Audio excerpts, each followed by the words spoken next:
Dear friends and colleagues, well, I was working definitely. It's a great pleasure for me to welcome you today at an event that has been long planned. It's very satisfying to see after so many months of working on this project, coming into life now at a very timely moment for the Transatlantic digital agenda. My name is Aurélie Bonal, and I'm the chargée d'affaires AI ad interim. So don't worry, you won't have to bear too much with me. Our new is going to be coming soon, at the beginning of March. As you know, digital policy has been at the core. It has been at the core for what we are doing in France, a core policy of France and the EU, and we are very proud that during our turn to be the president of the EU, the Council of the EU, two very important pieces of legislation were passed. The Digital Markets Act and the Digital Service Act, and we are very proud of these achievements because these two, we are convinced that these two acts will to make the digital economy in Europe safer, fairer, and more innovative. And as we all were carefully into the State of the Union by President Biden last week, well, he just definitely noticed that this priority and this focus on digital matters are also a priority for the President of the United States and for the United States. So our first panel discussions will be precisely discussing this, taking stock as developments in Europe to assess how companies are getting prepared and to align perspectives to US regulation in this field. Our second panel will address another very issue that is being discussed right now at the EU Parliament, actually. The issue of artificial intelligence. So we'll be discussing in the second panel the development of a common EU-US approach towards tech issues, especially artificial intelligence, and building upon discussions that take place in the framework of the Trade and Energy Council, which last meeting was December. So when you think about artificial intelligence, you all know that the scope of transition that artificial intelligence allows is just mind-blowing. The malign use of artificial intelligence is also mind-blowing. And when I think about malign use of artificial intelligence, I don't just think about my children's malign for having artificial intelligence doing their homeworks, but I'm thinking much more seriously about the use of artificial intelligence by governments that don't necessarily share our values, US and the EU. So that's I think why it's so important that the EU and the US work together on these issues. So this morning you will be hearing from impressive thought leaders on antitrust, content moderation, and AI. Our panelists come the EU institutions, the US federal government, and the American technology industry. And I particularly our moderators, Cameron Carey, Distinguished Fellow at the Brookings Institution and former counsel at the Department of Commerce, and Anupam Chander, a leading technology law professor at Georgetown University Law Center. We are truly honored to have you. I also want to thank my counterpart from the EU delegation, Michael. Well, I'm confident that just like us, you're convinced of the importance of this discussion, and I know that it will give you the opportunity to explain what the EU is doing to solve digital issues and to cooperate counterparts in this endeavor. So thank you for accepting to open our convening. I will now give the floor to our partner, the Gide law firm, without which this event would not have taken place. And it will also give us the chance to benefit from the expertise of two of its prominent lawyers, Michel Servoz and Benoît Lebray. I wish you all a fruitful debate and a thorough exchange of ideas on these very timely issues. Dear Olivier, the floor is yours. Thank you.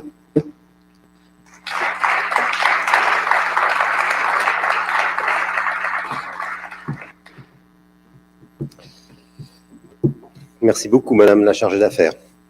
My colleagues, Anas, Michel Servoz, Benoît Lebré, and myself, Olivier Pro, happy to be with you here today and to have co-organized this with the French Embassy.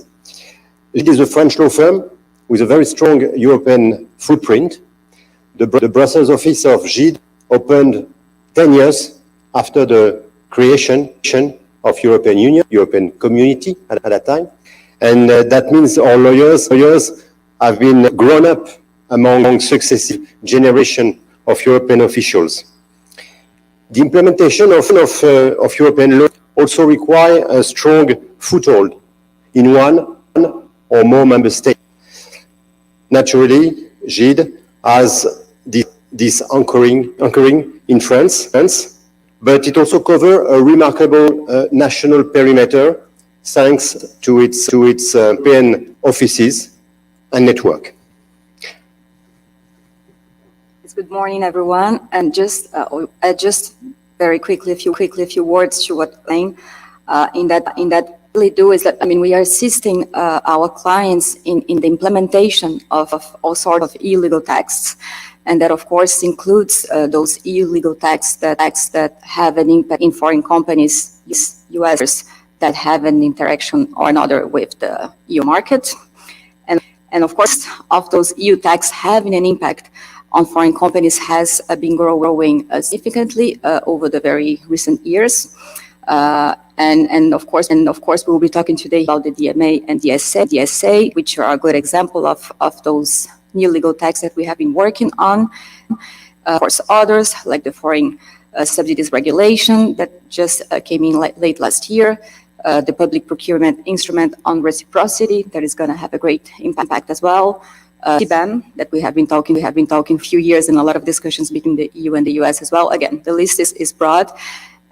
And again, we, together with my partners, will be very happy to have the occasion to exchange a little bit with you later over lunch. We are very happy to be here, and thank you again for everyone. And we hope you enjoy the conference. Thank you.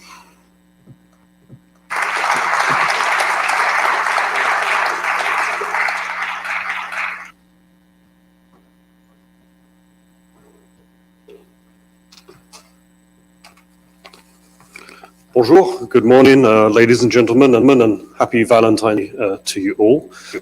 Merci, cher Aurélie, and thank you to the French Embassy and Gide for giving me the opportunity to make some opening remarks ahead of your discussions today in an area which, as Aurélie mentioned, is of huge economic importance in the transatlantic relationship.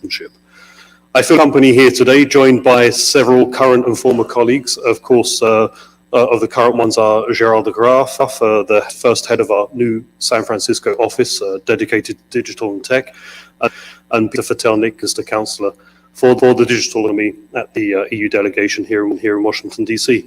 I will leave the heavy lifting on the details of our digital policies and their real-world actions to them, but let me please kick off with a few more general observations about the digital economy, about the East relationship.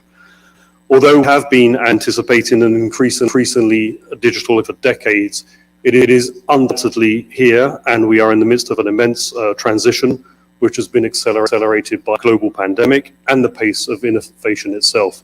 As Commissioner Thierry Breton said on his recent visit to DC, the EU is moving forward with its digital decade, rolling out an ambitious strategy to unlock the full potential of the data economy. The red thread running through everything we do in the digital space, such as the Digital Services Act, Digital Markets Act, the AI Act, is the principle that whatever is illegal offline remains illegal. We believe that within safe and innovative online platforms, every ecosystems in innovation society will thrive. The digital economy and all that it implies was also very much on the mind of US governors who were meeting here in Washington, D.C. This past weekend. While they're focused domestic, it is incumbent in the current geopolitical context to recognize that Europe and the United States, as major economic partners and allies, have a special role to play. We need to move the ball forward, enhances our partnership and supports our values and our interests both at home and abroad. If anyone had any doubt about the relevance of the EU-US partnership in the 21st century, Russia's decision to invade Ukraine almost 1 year ago has put pay to that. Never has the EU-US partnership mattered more than present to uphold internals and norms and our way of life. And this is a feeling shared by leaders on both sides of it. For the record, the EU has made it abundantly clear that it stands with Ukraine and will do all in its power to ensure that that country and its incredibly brave people have a secure, democratic future in the heart of Europe. As you know, the EU and its member states are providing humanitarian, economic, and even military support to Ukraine, over $70 billion so far, while inflicting a heavy economic cost on Russia through successive waves of sanctions. EU solidarity with Ukraine is unshakable, even as the EU shoulders the lion's share of the economic costs of the war, be it through the effects of sanctions on our economy to high energy prices and inflation. We have coordinated much of our response, particularly on sanctions, with the United States and other like-minded partners. Not only do we need to deplete Russia's war machine as we support Ukraine in its fight, we need to deal with the fact that Russia and many authoritarian governments like it use technology to spread propaganda and violate the rights of private citizens, for example, by censoring access to information and monitoring what people do online. This is why the work we are doing, EU-US Trade and Technology, the EU-US Cybersecurity Dialogue, the Tech for Good initiative, and the Declaration on the Future of the Internet are so important. So important to help create and advance the democratic use of technology. These dialogues and agreements are all part of our shared vision for an free, reliable, and secure internet and digital technologies around the world. We need to get momentum and keep up the work. Faced with at least 4 challenges at the same time: COVID economic recovery, climate action, the war in Ukraine, and rapidly decoupling from fossil fuels, the EU has shown repeatedly in the past few years that it has leadership and resolve to come up with innovative solutions to the most seemingly intractable. It is no different with technology, where the EU's forward-leaning posture is sometimes not seen for what it is, but an outdated perception that we are somehow tech-phobic and liable to regulate anything that moves. This is simply not the reality. We believe that innovation is key to our future, that innovation and regulation not mutually exclusive. As we have seen time and time again in the EU, our common rules actually make it easier for business to build products and services that are successful conforming to citizens' rights and expectations. And our single business, including US business, to access largest single market. The EU is investing massively in digital transformation. Next Gen Europe requires our member states to invest some $200 billion a couple of years in connectivity, deep tech technologies, and digital skills. And let's not forget how technology achieve our net zero climate ambitions, including through smart grids and energy efficiency, making it part of the solution and less part of the problem. In doing business with one another, the EU and the US often agree on the goal, but sometimes disagree on the method. These do not put into question our shared values, or the fact that we agree more often than we disagree.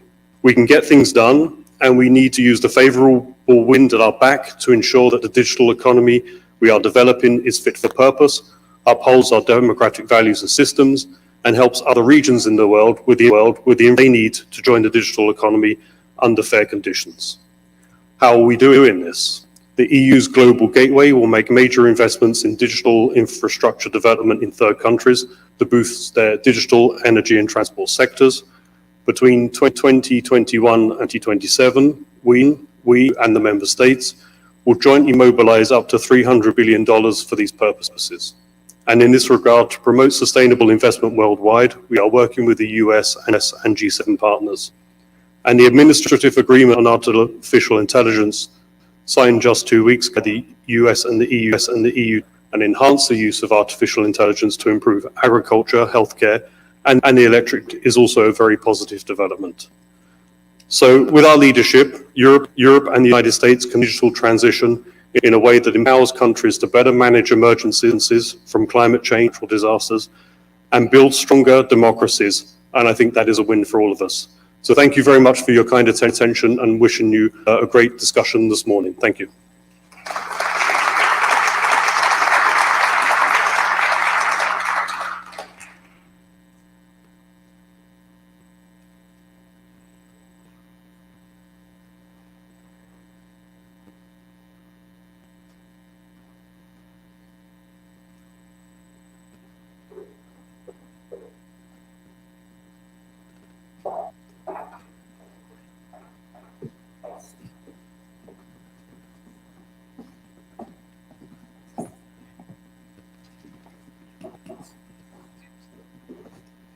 Good morning, everyone. It's a delight to be, it's an honor indeed. My name is Anupam Chander. I am a professor of law, Georgetown University. Just a shout out to my students who are in the back. So, hi everyone. My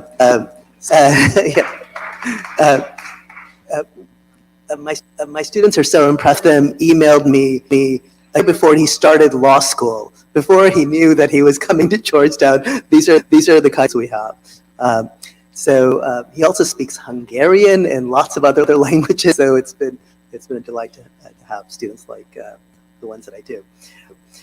So honored to make this panel, and let me introduce the panel. So to my left is Gérard de Graaf, who is the digital envoy to Silicon Valley from France. To his left is Elizabeth Kelly, who is special advisor in the White House. Oh, I actually don't know your exact title at the moment. My exact title is Special Assistant to the President for Economic Policy, but there's a number of us with that title. I handle tech and FinReg issues. Great. And then Bill Cunningham, who is Hatch group. And finally, Benoit, who is here from the Gide. Am I pronouncing that properly? I apologize. It is Gide, but Gide. it's a test we use for and I've already failed. Gide law firm. And I've already been reading the materials that the Gide law firm has given us about transnational subsidies. There's a great case study in the paper that in the materials that you should read. It's fascinating. And it would be, if I were teaching a different kind of thing right now, I'd be definitely charging one of my students to write a paper on the topic. So I'm going to do a round of questions, and then we're going to turn it over to you. So we'll have a microphone in the audience. So just and we have till 10:25. So please do think about questions that you might have. So the focus of our conversation this morning will be the Digital Markets Act and Digital Services Act. They're very important to disentangle. So we're going to be mentioning both sometimes in the same breath. It's very important to keep them separate in your mind. They are both monumental pieces of legislation that are really going to reshape, I think, to some extent, global internet. Because in this case of the Brussels, very much in action. They also have interesting parallels to kind of actions in the United States, and we're going to hear a little bit about that from our Americans on the panel as well. But let's first get a sense about the Digital Markets Act and the Digital Services Act. And I'm going to turn to Gérard. How will the Digital Markets Act and the Digital Services Act contribute to an open, fair, and secure playing field for digital companies? And just to complicate this a little bit, some in the United States have raised concerns about how U.S. companies might be the kind of targets of that EU regulation. Have those concerns been alleviated? Where does that all stand as well? Okay. Good morning. Thank you, Anupam, for the kind introduction. Pleasure. I've been in the EU for some 5 months on the other coast in San Francisco, where I'm heading the new EU office. focused very much on digital and, of course, interacting quite with the big tech industry, also with the academia and with the state government. But before I was in Brussels, I was coordinating, leading the work on the Digital Services Act and the Digital Markets Act, DG Connect, under the political guidance of Commissioner Breton and Executive Vice President, and of course, always with the blessing of the President, von der Leyen. I mean, monumental of regulation, yes, I would not disagree with that. I mean, this is certainly, these are not small pieces of regulation that will just tweak some issues here and there. They are comprehend pieces of regulation. What's the difference? And maybe at the risk of boring a little bit your students know all of this very, very well. What's the difference between the DSA and the DMA? The Digital Services Act, the European Union has asked itself a couple of years ago, how can we make sure that the internet is more safe? And how can we make sure that we protect our fundamental values like our freedom of speech in the Europe? How can we do that? And of course, this didn't just happen. I mean, we've all observed a number of scandals. I think the internet, I mean, with all the positives that it entails, also has thrown up a number of negatives like illegal content, dangerous products, counterfeit products. So how do we deal with that? And so all these reflections culminated it in a proposal that the Commission made at the end of 2020 that has been adopted. It's called the Digital Services Act, and I mean, just the timing is perfect because this Friday we would expect what we call very large online platforms to give us their user numbers, and on that basis, if they serve more than 10% of the European market, be designated, and then from the 1st of September, they will be under the provisions of the legislation. That's the Digital Services Act. It's very much about human rights. It's about safety. It's about to protect our democracies, how to protect our children, how to protect our societies. The digital market, you hear the word markets.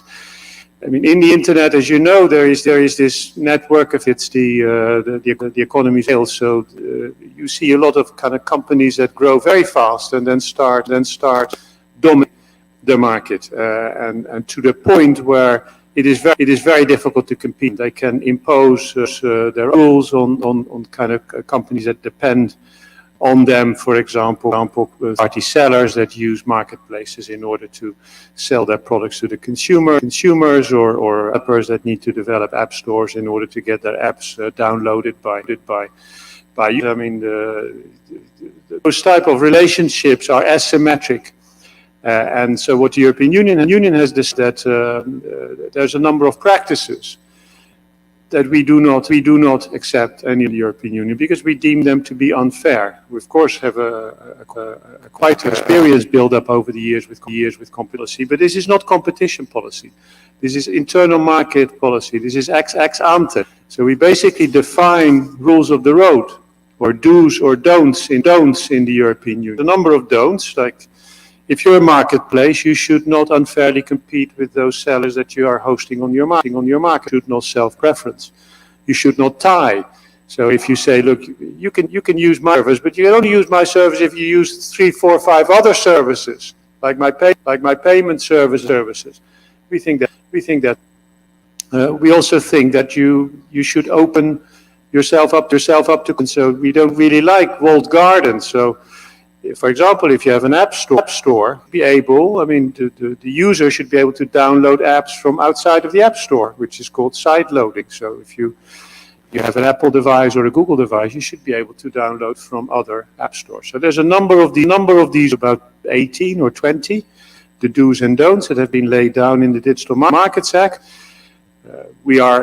Both of these acts are in force, not yet in application. So by beginning of May, we expect companies to submit to us a number of information about how big they are, how many users they have, and that would then allow the European Commission to designate those who meet the parameters, meet the criteria, so that by the beginning of September, these companies will be known, and their activities for which they are designated will be known, and then 6 months later, so beginning of March of 2023, it will enter into force. So these are quite far-reaching pieces of legislation. I mean, I've had the pleasure to kind of be part of the conception and the negotiation, and great credit to the French presidency and State Secretary Cédric O, who led the negotiations for the council. Now I'm in Silicon Valley. I mean, maybe just one word. I mean, how is Silicon Valley? And this kind of goes a bit to the point, like, well, is this singling out U.S. companies? No, it's not singling out U.S. companies. It's companies in general that meet. We don't regulate for particular geography. It's companies in general meet certain criteria, and we are quite confident that these will not be just U.S. companies. Certainly for the DSA, there will be plenty of European companies and companies from other jurisdictions, including companies in scope. For DMA, we also believe there will be European companies and kind of non-EU, non-EU companies in scope. But I mean, the reality is that the internet economy is companies have been very successful in the internet economy. They're very big. They're a big job. Kind of an economic perspective in the European Union. So will be under the rules that have been laid out. I mean, we are acting now. It's not a coincidence that the EU set up an office in Silicon Valley at the time. There's quite a number of important rules coming out. We'll be discussing AI. There is data. There's cybersecurity. There's other activities. And I mean, I think maybe in 2 words, engagement on the side of these of big tech in the US. I think in particular, I think there's a serious preparation. They do recognize that this is something that requires a lot of reflection and a lot of work to be ready, kind of when the both legislations enter into force. So which is months. I mean, 200 days for the DSA, and this time a little bit later next year for the DMA. Great, thanks, Gerard. And I can tell you that I am looking forward to one particular provision in European regulation, which I do hope has a Brussels effect, which is the different chargers. So my wife is flying somewhere to the West Coast this morning, and to make sure that she packed different chargers for her 3 different Apple products, which was... That legislation being passed, so that's another year and a half, and then you will be got rid of your problem with the charger. Right. Whereas when I travel with 1 charger with my ecosystem. Or you will need a 4th to Europe. That's true. So let me turn to Benoit. I want you to focus a little bit on the Digital Markets Act a little bit more from your frontline perspective at Gide, advising often American companies as they're seeking to comply in this context themselves into compliance. So we're going to hear, we should make clear, we're going to hear Gerard's timetable laid out.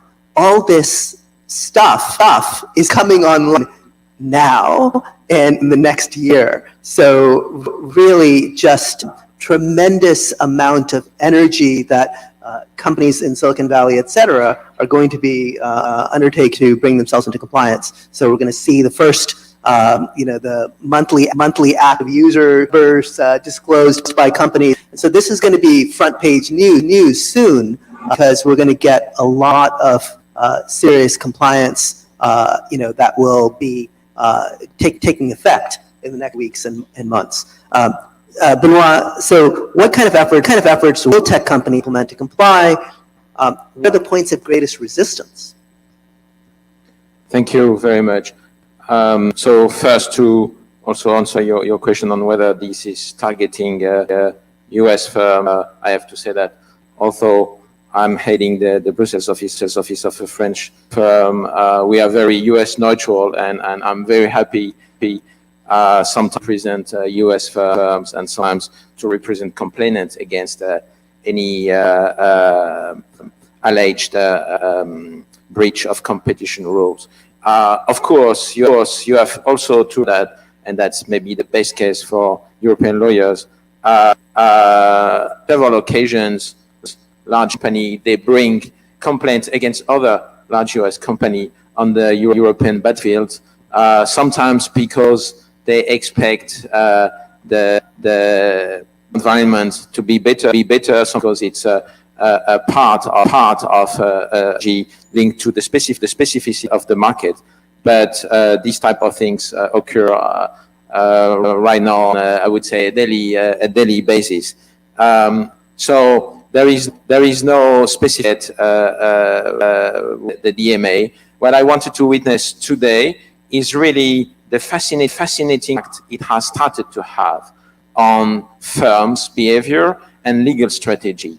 I rarely saw, I spent the 27 years in Brussels, various positions, and I rarely saw a legislation that, as Gide said, would fully enter into force in 2014, come real as from 3 months now, starting to identify the gatekeepers, etc., giving rise of so much preparatory work. It has an impact on the potential gatekeepers, of course, because for us it's difficult to hide and to argue first step that no, I'm not that big. So let's say that this is not a debate, or maybe it will come later for some other type of players. But then, of course, you are starting to see most of them participating to workshops organized by the Commission proactively, and of course, already starting to try and to show how compliant they are. So there were public reports, so I can mention that a workshop on the obligation to prohibit self-preferencing, and Google into this workshop and said, look, I made the test, at least on my general engine, and good news, I'm compliant. Of course, this is to be double checked, but it's very, very interesting. And I could mention other large internet firms, digital firms, who have started the same exercise on other practices, which will also give opportunity for shops where the commission is there, the large players are there, the users are, competitors are there. So it's a rather open debate, and of course the positioning vis-a-vis the compliance has started. Now, and it's good news for legislation, because you know that on both sides of the Atlantic, legislation if full of law are useless or not really cost. So I think it's good to see that it has started to have an effect. Of course, starting to affect, it has started also to raise a lot of questions, and notably the article with other rules, and in particular with competition rules. Said, and that's the bottom line. DMA, of course, is the law, and you have to respect the law. The law per se is supposed to be a more ex-ante instrument, but at the same time, be enforced. There will be, on the one hand, legal challenges. Am I? No, I don't agree. Did I rule? No, I don't agree. And then you have also enforcement power by the Commission with very big lines, which are designed based on the example of antitrust fine. This articulation with competition rules applies at 3 different levels. So first, you've got the the do's and don'ts, and I would say part of the don'ts, which echoes things that have been prohibited under competition law. So self-preferencing has been a case for Google shopping under the so-called Article 102 of our EU treaty. You've got a decision regarding Meta on use of data for other purposes that the personal data expected. You've got booking cases in several EU jurisdictions on ending the most favored nation provision against hotels. So you can see that in some of the topics which have been listed by DMA, there is already a practice under competition law, or the so-called ex post competition law. So that's the first question mark. How next articulate? And I can witness that on the side of potential complainant and competitors, it's a question. They come to us, hey, Benoit, what's the best strategy today? Should I go for a 1 or 2, so abusive practice complaints? Or should I go for feeding the DMA authority with the behavior I'm facing, so that to accelerate the enforcement of that new piece of legislation? Of course, as a good lawyer, answer, well, you should consider both, and then test the water. But it's not a secret that today, if you go to the Commission the DG competition, so the authority for the exports enforcement, with a very clear-cut, let's say, a self-pressing case on another market than shopping. 90% chance that they will tell you, oh, okay, very nice, your case, but we are busy with the implementation of the DMA, so come back later or come back via this other route. So you can see that even from competitors' point, there is also a choice to be made right now, and an effect of that new route. Whether it's more promising, it's too early, but clearly the articulation is there. And maybe it will reduce the level of 1 or 2 cases. Then you've got the articulation also with the national competition authorities, because at EU level, you know that one thing which we are more advanced than you is that it's even more complicated to articulate between level. Sorry, it's not authorized to name it like that in Europe, but and the member state level. But still, competition authority at national level have kept power for export enforcement, while they may have deprived them explicitly from enforcing the same type of ex-ante legislation. So here also you find a new type of competition. If an authority wants to go for prohibiting any self-preferencing or tying or any of those Gerard mentioned, it can still do it from an antitrust, but it can't do it anymore from an ex-ante regulation point of view. And last but not least, of course, this raises the question of the non-bis in idem, and that will be a very interesting case for your student, because the European Court have started to define non-bis in idem. How can you and how far can you fine or can you punish someone for a behavior, maybe the same, maybe not the same, but in any case based on different legal basis. Is the question if you have a competition between EU competition rules, national competition rules, national legislations, and the new DMA, which obviously is there to ensure more consistency at the relevant level, which is the EU level. How will the jury consider that there is a risk for non-bis in idem? And I don't have the answer. Most people are writing about it and say, no, it's easy to justify that it's not exactly the same purpose, it's not exactly the same objective, in case cumulation is legitimate.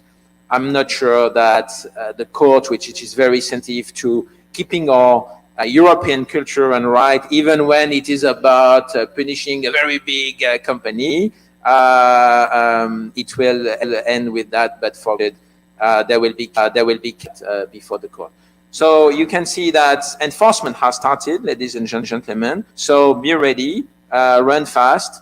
It gives new opportunities, also new challenges, including from competitors' point of view. What's the best legal route? And all will be cleared in the end by the court. And for that, I have to thank Gerard for these new proposals, because it gives more work for lawyers. Well, that's also good for my law students, which is thank you. Elizabeth, to what extent, let's just bring the focus back to the United States here. To what extent are U.S. efforts aligned with the goals of these texts, and where are the gaps between the positions? Sure. So as Gerard, DMA and DSA are about promoting competition and protectors' rights and safety online. These goals are very similar to President Biden's tech accountability agenda, bringing competition back to the tech sector, robust privacy protections with even stronger protection kids, removing blanket immunity for platforms for criminal conduct they host, including illegal actions that disproportionately harm women and children. So what's illegal offline as we are illegal online, and increasing transparency and accountability about platforms and content moderation decisions. Now, the president emphasized decisions when less than 6 months after inauguration, he signed a historic executive order establishing a whole of government effort to promote competition, and he once again emphasized when we filled out the administration's tech accountability principles last September. In 2023, as you all know, tech accountability remains a huge priority for the administration and for President Biden personally. That's why he wrote an op-ed at the start of this Wall Street Journal, laying tech accountability vision for the administration and calling on Congress to work with us to achieve real and meaningful results. And it's why, as we heard, privacy, kids' online safety, and tech competition all featured again in his State of the Union address last week. Those of you who spent time in DC know the real estate in the State of the Union is very closely debated and much fought over, and the fact the president spent so much time on these issues is really an indication of how strongly he feels about them and what a priority it is for the administration. We've already seen agencies across the administration have undertaken actions along these lines. So, for example, the Federal Trade Commission, the Department of Justice, have undertaken efforts to stop anti-competitive conduct by some of the country's biggest tech giants. The FTC proposed a rule to institute safeguards on company and use of people's data. And just this month, the Department of Commerce published a report outlining existing restrictions on mobile applications and suggesting steps to boost competition on what is a $1.7 trillion marketplace. Possible steps could include pre-installed software, requiring interoperability, limitations on sideloading, things that are very similar to the requirement we've heard about in the DMA. Now, of course, we're fully cognizant that achieving President Biden's vision for tech accountability will take legislation. The DMA and the DSA obviously take a very comprehensive approach, and legislation passed in the U.S. has been more piecemeal. We did have some legislative wins last Congress. As part of the omnibus pass in December, Congress made it easier for state enforcement agencies in antitrust cases. It gave federal enforcers greater access to funds. It also passed the Informed Consumer Act, which requires online marketplaces to collect and provide buyers with ID information for hiding third-party sellers to help combat the sale of stolen, illicit, and dangerous goods. And while we in the U.S. have yet to pass comprehensive legislation around tech competition, online safety, content moderation, we are incredibly optimistic about what we can achieve this Congress. It is a stated bipartisan priority for many members of Congress, committee chairs. Indeed, there were several bipartisan bills introduced last Congress that have similarities to the DMA and the DSA. For example, we saw bills to prevent from shutting out competitors, promoting their own products, withholding or blocking business platform deals. There were bills to set minimum standards for tech platform ethical use policies and handling of content complaints. And we saw proposed bills to put in place special protections for minors against harmful and online harassment, banning targeted ads that are directed at children, extending kids' private actions beyond the existing age cutoff to include young teens who are very vulnerable, giving parents tools to protect kids online, creating obligations for platforms to affirm mitigate harms to kids and not just put the onus on parents, and mandating independent audits, gauging platforms' risk for minors. I know auditing is a tool that is used DSA to help achieve these. Now, these bills and these provisions certainly have differences with DMA and DSA. And a lot remains to be seen, as we've heard, about how DMA and DSA are actually implemented as they go into enforcement, something we're watching closely here in the U.S., and on how the legislative and other efforts that I've outlined proceed during the coming Congress. And while we certainly have a lot of shared objectives, our specific implementation may vary. I'd point out a couple of key differences between how the U.S. and the EU achieve tech accountability. One area is enforcement. As we heard from Benoit, DMA gives regulators extensive powers to investigate wrongdoing and impose penalties such as fees. While the legislation that's being debated in the U.S. would reserve litigation as the main enforcement tool, with existing competition laws.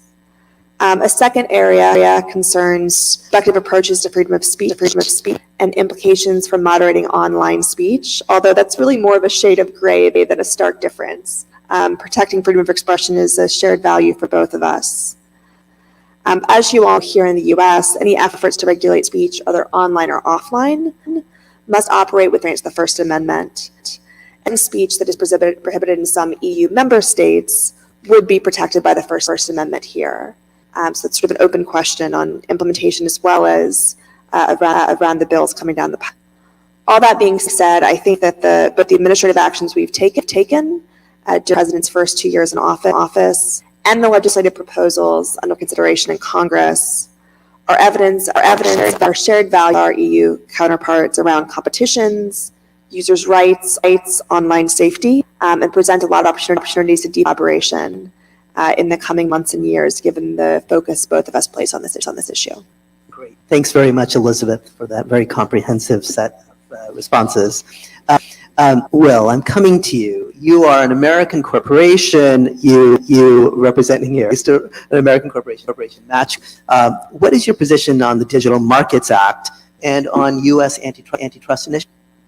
Yeah, well, thank you. It's an honor to be on this esteemed panel. Cunningham. So Match Group is an American company. We specialize in something you've heard of, dating apps. So Tinder is our most popular brand. For us, and I just want to take a quick moment to note the venue that we're in. That we're in the French embassy. It's under the French government made this such a priority under their presidency of the EU. They committed to it and they delivered. So thank you. For Match Group, we are strongly, supportive of the efforts in Brussels for a number of reasons. As an app in the digital ecosystem of app stores, there are two prevalent gatekeepers, Apple and Google. They jurisdictions around the world determined through investigations, hearings, studies that they have a chokehold on this market. The World Advertising Research Center recently published a figure that I thought was pretty astounding. Said by the year 2025, 72.6% of all mobile internet access will be consumed via smartphone. That's almost 4 billion people. And so when we talk about sort of the future of the digital economy and digital commerce, having that many folks sort of bolden to two gatekeepers who dictate the terms of how these app stores operate is hugely problematic. So obviously we commend the EU on the stance they've taken. We look forward to future steps the US will.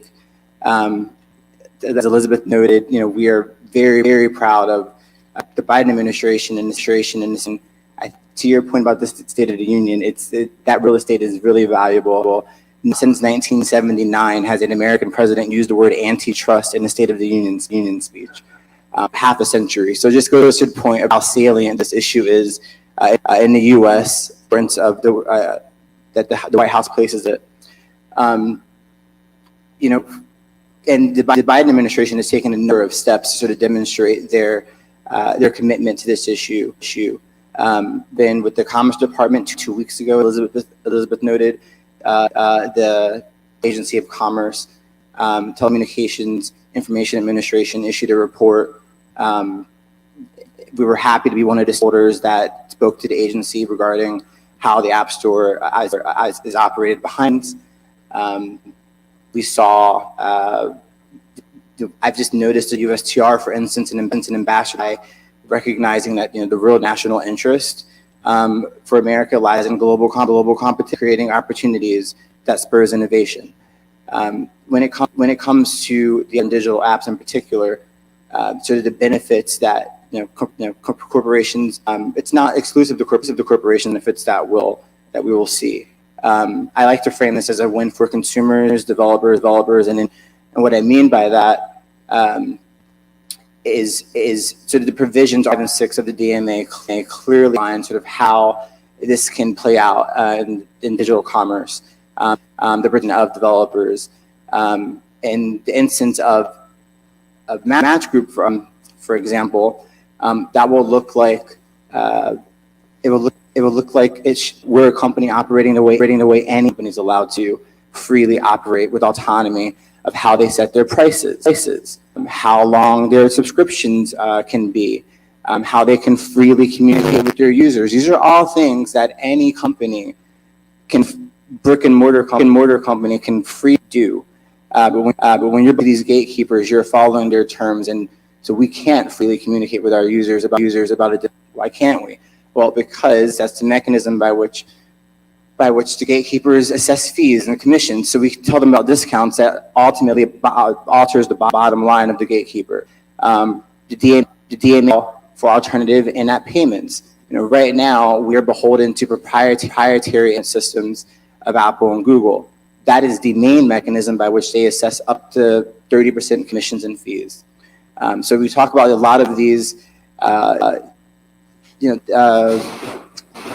sort of where the benefit lies, and actually the consumer stands to benefit from a lot of this reform. A lot of these app subscriptions are more expensive than they need to be because we're accounting for this 30% surcharge that the gatekeepers are assessing. That in and of itself an item that they're going to fight tooth and nail for, which makes enforcement so important, and implementation and enforcement. So one of the things that the DMA that really gets right is this friend assessment. And so gatekeepers place terms and conditions on developers. There is now a requirement that it be fair, reasonable, non-discriminatory in all terms and conditions. And so, if you're going to require your proprietary in-payment system, why is that the case? How is it fair, reasonable, and non-discriminatory? If you're going to prohibit linking discounts or communicating with users freely, justify it using friend.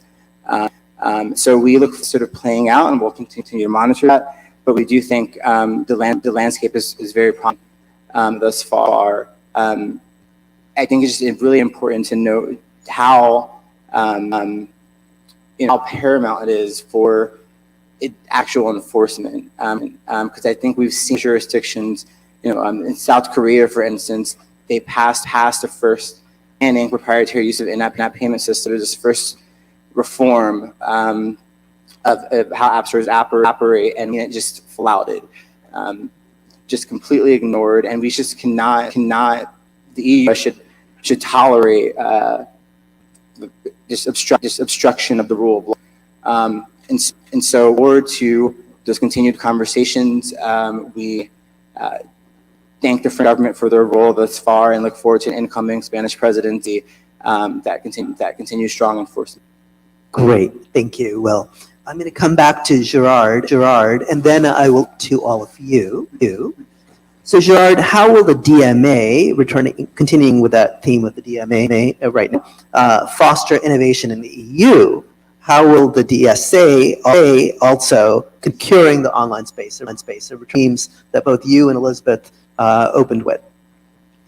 Well, I mean, key word for the DMA is contestability, is more competition, and competition, is the best driver of innovation, and competition is the consumer's best friend, because you have either choice of products at affordable prices. So by injecting more competition in a market that frankly has become rather stale, we expect that competition will help newcomers, startups, scale-ups, to come with more innovative approaches and make a fair share and possibly even dislodge some of the strongholds that these big tech companies have. And well, how do you do that? By prohibiting certain practices, which makes it virtually impossible for competitors to compete, and also makes life very difficult for those who depend on these gatekeepers, as Will has given, I think, a very example, but also by imposing a set of obligations, for example, interoperability, data access, because of course these companies are very powerful because they have data, and they can leverage this data data sometimes from other areas. They combine the data, and therefore are a formidable competitor compared to kind of companies that don't have that type of leverage. So by opening up by requiring interoperability, requiring access to data, of course, in full compliance with the GDPR. We also believe that we help, give competitors kind of more tools in order to compete successfully. I think the dynamic is interesting because sometimes it's like it's the gatekeepers against the European who will be the enforcement authority. No, it's not that black and white. In many of the meetings that I have with the gatekeepers, because of course there's very intensive dialogues. There's a lot of what we call upstream coordination meetings, because you can imagine it's not just a issue. A company like Apple will have to redesign its app store. There's going to be thousands of software developers that have to write new code and everything else. That's not done overnight. That takes a lot of time. So these discussions are taking place early, and the discussions involve also product developers and the software design people. And so I think the dynamics. So these companies, and of course they, like Benoit said, they don't like everything, and they kind of give reasons why they think that there shouldn't be a gatekeeper, or why this core platform service should not be covered. Or of course they try to, as any kind of company would probably do, try to circumvent the legislation if they can. Once they're designated, of course they're designated, and they can challenge, but this does not remove. They will be under the law and until such as a court has looked into a case, and the court of course overturns it, which we would not expect, and they are no longer covered. But they're focused very much on what is the DMA? What's the impasse? But once you've discussed that, then they say, oh yeah, by the way, we've got a couple of other points we'd like to discuss. My competitor Y and my competitor Z, make sure they comply fully with the DMA, because that's going to help us a lot, because now we can't really compete. So I think the enforcement is going to be an enforcement. It isn't just, kind of the Commission versus a particular company. It's of companies that are going to be actively co-enforcing the regulation with Commission. They also have legal rights. They can take action against companies. Not everything has to be done through the Commission. this is an internal market piece of legislation. If people feel there's a violation, they can take that to court and claim. So this is a very interesting kind of dynamic that we're going to see, which also plays into this argument, like, is it EU versus US big tech? No, it's US big tech versus US big tech. It's US small tech. It's European small tech. It is something that will draw interest. On the DSA, also there we will have multi-layer enforcement. Of course, the European Commission, for the very large online platforms, because the scope of the DSA is basically everything. The scope of the DMA, we will end up with 10, 15 companies in scope, and the rest is not in scope. And for these companies, we're actually not putting companies in scope, we're putting activities of companies in scope. So companies will be in scope for certain what we call core service, but not for others. If you like Amazon, you'll probably be in scope for your marketplace activities, won't be in scope for Amazon Prime, which is not a core platform service under the DMA. For the DSA, it's all kind of digital intermediaries are in scope, from, like, say, the infrastructure of the internet, to the domain name system, the content delivery networks, the infrastructure, the cloud, all the way to the user services, like the ones we are using, like social media, marketplaces, app stores, etc. And so the approach here is one of asymmetry. It is about, in a way, risk. If you are a very big platform and you're using, you pose this risk to societies. If some kind of, say, illegal content or disinformation or dangerous products are on your facility, the are going to be significant across the European Union. You have a systemic impact. It's like bank. If something goes wrong in a big, it's a big problem, as we've seen, of course, during the financial crisis, some kind of 15 years or 2008, 2009. So these companies, which we call very large online, will be regulated separately under a much heavier set of what we call due diligence obligations, responsibilities. They will be held accountable. They are going to be a regulated industry. we're talking like, I mean, nobody kind of says, well, why are banks regulated? Why are pharmaceutical companies, energy companies regulated? Take that for granted because we want these products and these services to be safe. We don't want to be faced with the consequences of like as we've seen in the financial sector or also in other sectors. This will be the same for big tech.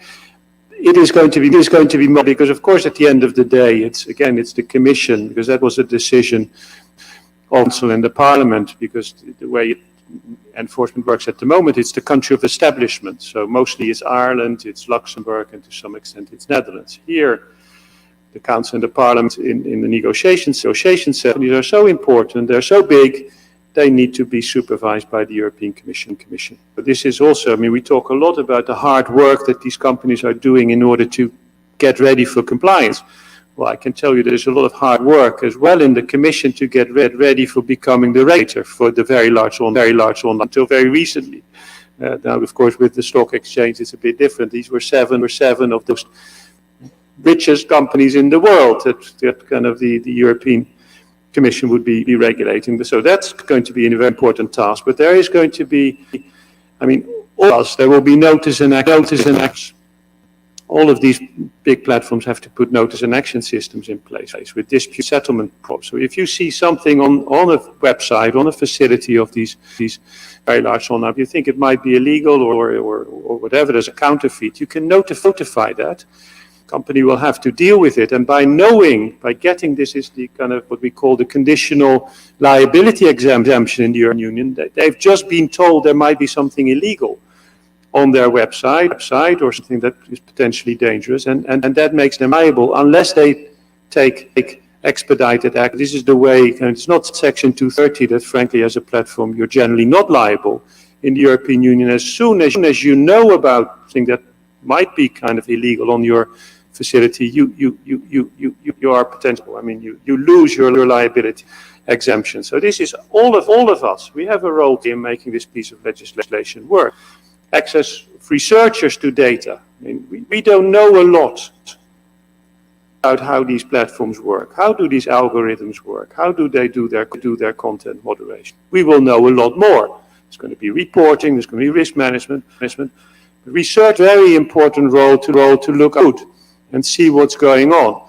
Well, a mandatory legal-based provision that can researchers kind of access, because now at the moment there's no such right. In the European Union there'll be a right of access. Well, we've seen kind of Twitter kind of this week, particularly blocking the API that gives the researchers a right of access. It makes it even more important that researchers are also part of this, like, call it supervisory system. Court orders, I mean, so just coming down to the European Commission and fines, it is a collective way of enforcement. Well, we believe this is going to make the internet safer. I think it's going to make the platforms act more responsibly. I mean, they will have to put in their doing. I mean, already by September, which is, say, the entry into application, they will need to send us assessments. Again, make the analogy with the banking sector. I mean, a lot of the requirements under the DSA have been taken straight from the banking supervision regulation. It's the risk assessment. Independent external audit is the know your business customer. Even the terminology is the same. It's a transparency reporting. It's the kind of compliance officer, all of these kind of things. So we will be able to see already on the 1st of September, have these companies done on a serious risk assessment. What is the risk of my web facility being abused for information, for spreading illegal content? What about the protection of minors? What about the gender violence? What about human rights? What about pluralism? All of these questions big tech companies have to ask themselves, and they will have to see what the risks are, and then they have to mitigate them, saying, look, I found this risk, this is how I'm mitigating that risk. And of course, we can all see that. These reports will be public. So this is not going to be some kind of closed-shop dialogue between the European Commission, Connect for the DSA, DG Comp and DG Connect for the DMA. This is something where I think all of us can have insights. how these platforms are operating and whether they're actually supporting the public good, the fundamental rights. I mean, the kind of making sure that we're on the internet, and whether they're actually kind of competing fairly in the European Union. And leaving kind of a good shot for their competitors to, if they have a better mousetrap, to sell that better mousetrap to customers. I think the key question a bit, which is, are going to get, this is the Brussels effect, are we going to get two systems? Are we going to get like a system for Europeans based on the DMA and the DSA, and then a system for the rest of the world? And this is of course going to create interesting dynamic around the rest of the world, because as Will said, if his company had conditions in the App Store, because it's kind of coming because of the European protections compared to like companies in the US or companies in Japan or companies in South Korea, what is this guy do? Are these going to ask themselves, maybe we want that type of benefit as well? Or I mean, why should Europe get this first class treatment? We are somewhere in the back of the plane in coach. So those are kind of dynamic within the industry, and say more globally, that we're going to see play out in the next year or two. Great. Thanks very much, Gerard. So now we come to your question. So let's see who is, let me go with the person right here in the mask. Yes, they're bringing something right now. Well, one of the things that I see problematic is that meanwhile the union is ahead of the game in terms of policies, regulations, implementation. Here in the United States, several U.S. agencies, the National Institute, the White House, etc., they are doing great work. So trying to come together that comply like in the European Union, but the problem is that it's voluntary. It's not enforced, and I don't know how long it's going to take that. As far as I know, any company that wants to bring their products, whatever, to the European Union, they have to comply with the regulations. Meanwhile, here is voluntary. So how we're when is this going to equals, let's say, in order for things to really work the way we want? No, that's a great point, and I'm glad you asked that question. So there has been a bipartisan, and Elizabeth referenced this, there's bipartisan legislation in Congress right now. They address at least how this operates in the App Store. It's called the Open App Markets Act. Match Group is in a coalition with a number of other app companies, Epic Games, Spotify, Masibo, medium, small-sized developers, who spent the entire last Congress advocating for this legislation, really honing in with congressional offices and agencies about the corollaries here and just aligning with the EU. To Gerard's point, I think there's something to be said for the U.S. tackling this in a very real way and sort of not having a sort of bifurcated global app store options. The reality is, if the U.S. does not act in legislation, which is the quickest route to getting this reform done here, with real accountability, if that occurs, we won't have two different types of app stores operating globally. I think that's consumers, developers, and as much as the gatekeepers resisted, it's a benefit for them too. No, I would echo what you said. I think, while we certainly have seen he's taking really meaningful action the last 2 years of the president's term, there's a reason the president started the year with an op-ed in the Wall Street Journal calling on Congress to act and pass this legislation so we make meaningful protections. And so we're optimistic and achieve over the coming year. Thank you. Let me go with the gentleman back. Sorry, not very, very back. Thank you very much. I have a question with two prongs, actually. I heard the many keywords here of protecting values, regulation, and enforcement. First question is related to values. do we have any commons between the whole world? As far as I know, the only common values are child pornography. The rest, there are no common values. They can fluctuate, they can change, they can, between countries, it can be different values. So what values are we gonna protect? And from what I understood, we are protecting the value of a new form of capitalism. Consumers, big companies, and stuff like that. Can we talk about digital capitalism here, enforced these groups? And then the second thing, we have the Elon Musk files revealed it's very, very strange. Actually, each media company has its own ethic group, deciding what is ethical and what is not ethical. Are we outsourcing our values? And if we are the state supposed to protect outsourced values to companies like Google, Meta, and others? Thank you. Great. Fascinating questions. So the first question is about, are there world values that, so you've spoken about your transatlantic views in this context. Are there world values that might be potentially available here? And then a second question about the existence of ethics operations within tech enterprises. That sounds like something that, are we outsourcing ethics to these companies?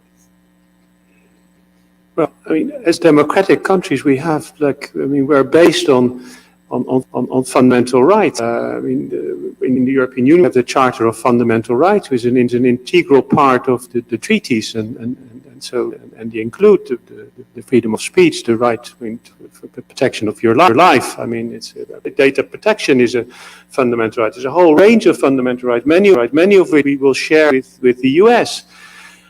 If you ask, is there one set of fundamental rights across the world? I think you're answering the question yourself. I mean, I don't think that what is happening at the moment with the Russian aggression in Ukraine, that we share those values. I mean, they're not showing a appreciation for the human rights and fundamental of people. So there are regimes in the world, and let's just not beat around the bush, that do not share our values and that are posing a significant threat to our democracies. And we have to stand up our societies to defend our democracies. And what we see on is at least some of the activities which we see in terms of disinformation are a serious threat to our democracy. So the Digital Services Act is definitely also to preserve, to cement, to protect our fundamentals we care about so deeply in the European Union, and you care about so much in the US. I mean, it has to be complied with, and not just in the DSA. I mean, this is, as I said, is part of the EU legal framework. So all actors within the EU have to observe. I mean, non-discrimination is not observe those fundamental. The DSA hasn't changed that. The DSA is trying to bring these fundamental rights much more into the way the internet works in Europe. We're not regulating for the world. When we talk about the Brussels effect, those are decisions that are, if others want to follow us, as we've seen with the GDPR, that are decisions taken by these other jurisdictions. We are not imposing our rules extraterritorially on the world, but we have experienced a lot of interest from countries around the world to know more about the DSA and the DMA. When I was in Brussels about, say, 2 days out of 5, in Brussels, you work more than 5. Weekends, were spent talking to countries like Japan, Australia, Canada, US, all around the world, Latin America, Africa. So how does this work, the DSA and the DMA? We want to learn. There's one thing that companies have also their own responsibility, have their own terms and conditions. In Facebook, nudity is not permitted. Fundamental rights saying in the European Union you can't have nudity, but that's a choice that Facebook Meta makes. Perfectly all right. But what we want to avoid is a situation where I think we're uncomfortable. That decisions they take that have a major impact on our societies cannot be contested. We believe that some of these decisions actually belong in the legal systems in the courts. But that companies have their own terms and conditions is perfectly all right. That's also because there's a great deal of variety on the internet. would certainly echo what Gerard said, that we in the EU have a lot of shared values that are not necessarily shared by every country in the world, as evidenced by Russian aggression and recent events. I do want to just quickly call out the Declaration of the Internet, which was an document signed last year by 60 countries across the world, outlining what are our shared values, what are our shared freedoms, and so would point that out for your attention. If I'm a poor lawyer, no, I really feel at home, because in France, when people doesn't want to do something, they have a debate on value. But as a poor lawyer, when I don't understand the debate on values, trust the law. And the DSA is also about enforcement of the law. You take counterfeit. I mean, in the past, it has never been Amazon's interest to allow counterfeit product to be sold. But because of the safe harbor organized by the e-commerce directive, it was feasible for both EU and US manufacturers to react to counterfeit product being put on the market. Was too long to obtain a positive effect. Now with this liability exemption, it becomes possible to proactively ensure that marketplace will do something to reduce, stop, prevent counterfeit product. So it is about values, of course. I'm joking, but this is also, and law exists on both, and law defines things that are prohibited, and it ensures that platforms will be a bit more conscious and liable and active and reactive when law is reached by other people, active place. I would just briefly, last word, pressure. Just briefly add, I think it takes more than just shared values to see this, right? So I think what we really need is action. And, when we look at yes, these laws is exclusive to that jurisdiction, but its impact is already reverberating. So it just takes, it's just the power of seeing a world power take the first step. And since even before text came out, there were all I could see sort of the changing, and it's now led to investigations and conclusions about these gatekeepers and behaviors in Australia, Japan, South Korea, South Africa, Chile, Brazil, Mexico, and the list goes on. And so, we're starting to see sort of the tide really turn. But that's because underpinning all those shared values, we now have shared action. Great. Join me in thanking the panel.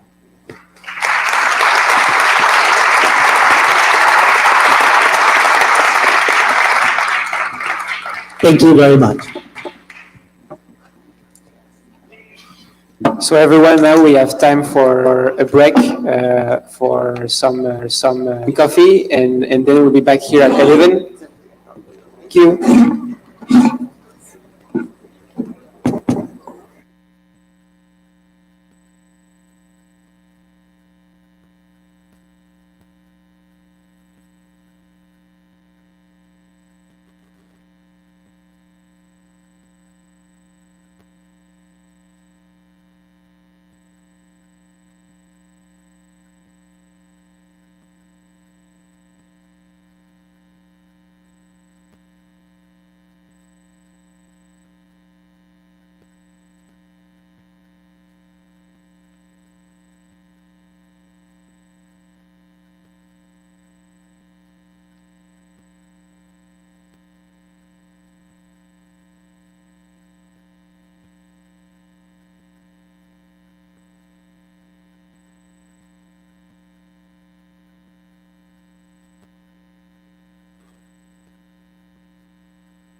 You should sit on the end. You should see your out. See your shoes.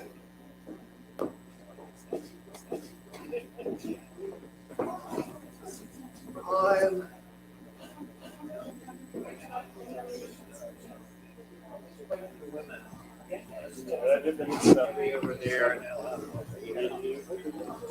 Okay. Yeah.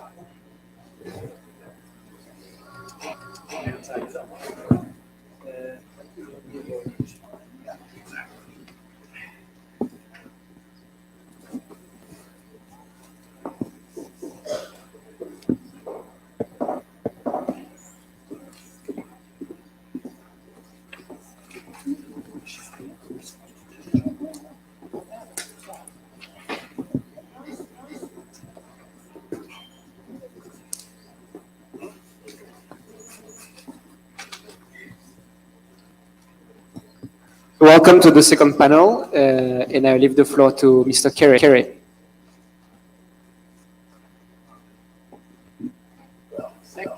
Thank you very much. Merci à l'ambassade française, Gide, for convening us here today. I am Cameron Kerry. I'm the ANR and Andrew H. Distinguished Visiting Fellow at the Brookings Institution. As mentioned, formerly at the Department of Commerce, where I led work on privacy, digital economy issues.